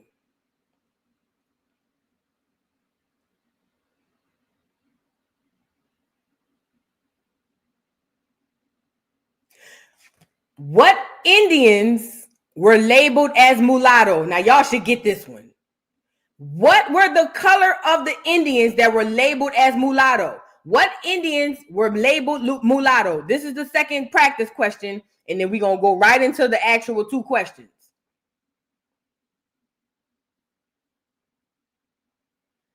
You almost close, Blair. Nope. Come on now, y'all know this. Thank you, Meek. The light-skinned ones. It was the light-skinned ones on the census that was labeled as mulatto. If they looked at you and you were light-skinned, they assumed that you were biracial and labeled you as mulatto. Alicia, you behind. A lot of y'all behind. Y'all got to catch up. Fast forward. Forward the video. Love 3, Tash Beauty, you behind. Y'all got to go forward in the video. I'm going to give y'all a little time. Lee and Millie, you behind.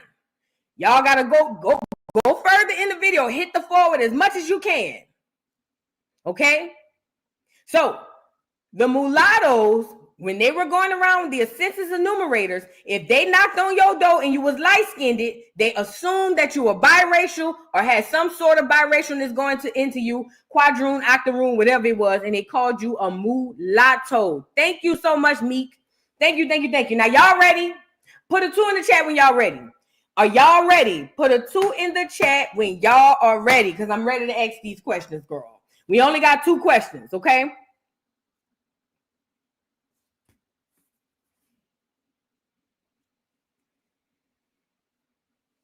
Y'all ready? Y'all ready? Y'all ready? Y'all ready? Y'all ready? All right. This one should be a good, easy one.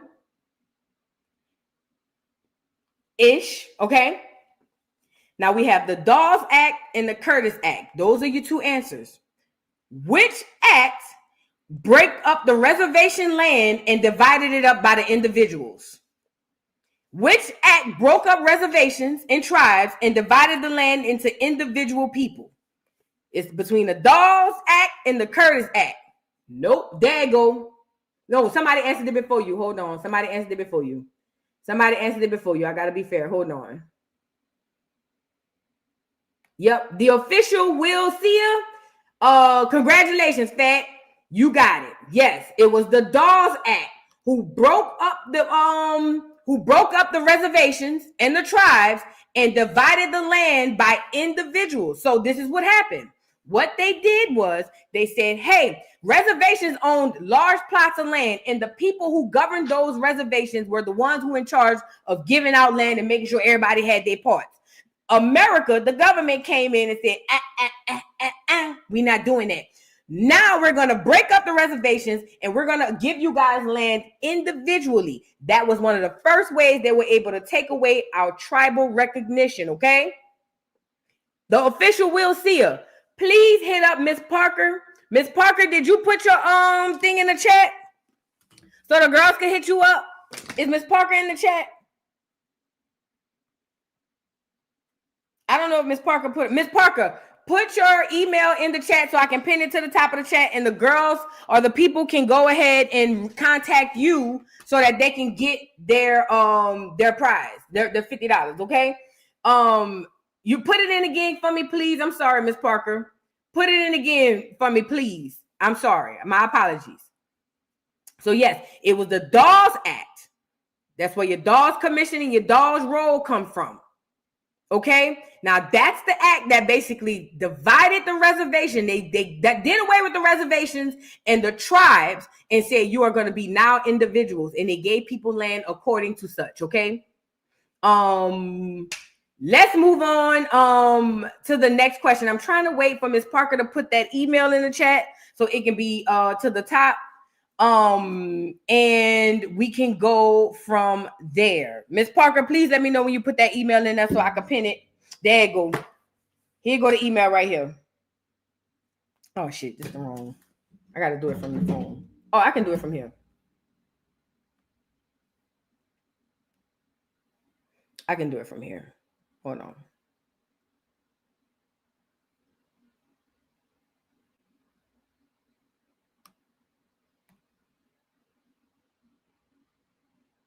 I saw it.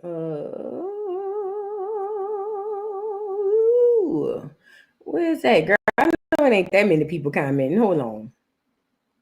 It can't be that many people commenting. I'm gonna find it. Hold on. I want to pin Miss Parker's email to the top of the chat so that we'll see her. You can contact her through this email.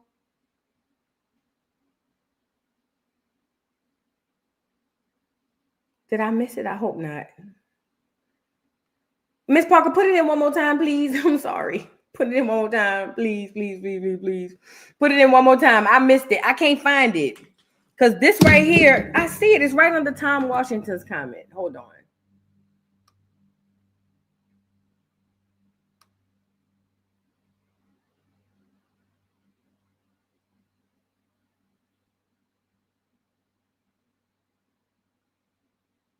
Why I can't find it over here though?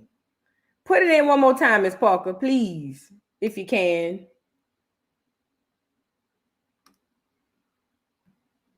There we go. All right.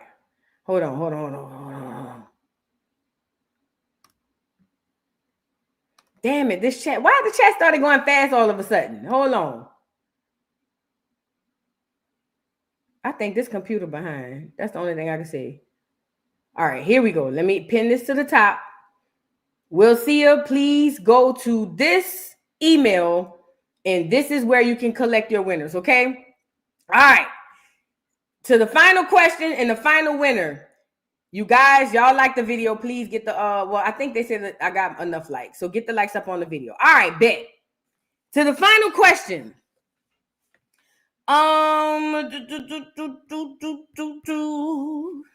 Which one we just did? We did a video question. Yeah. We did a video question. All right, bet. Let's go to here.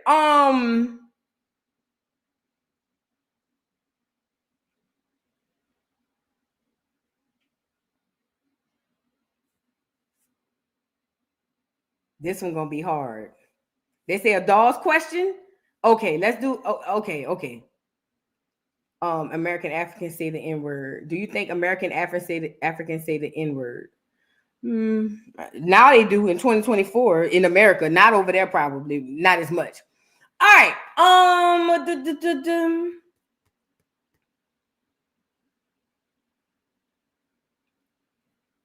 My bad, y'all. Let's go here.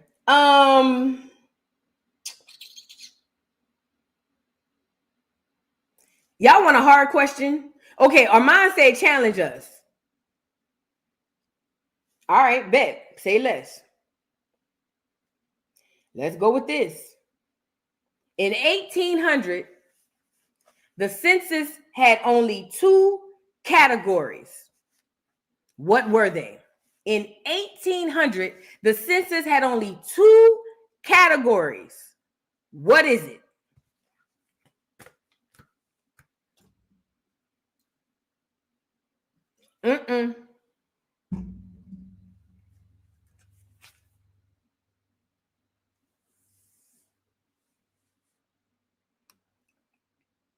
We got a winner.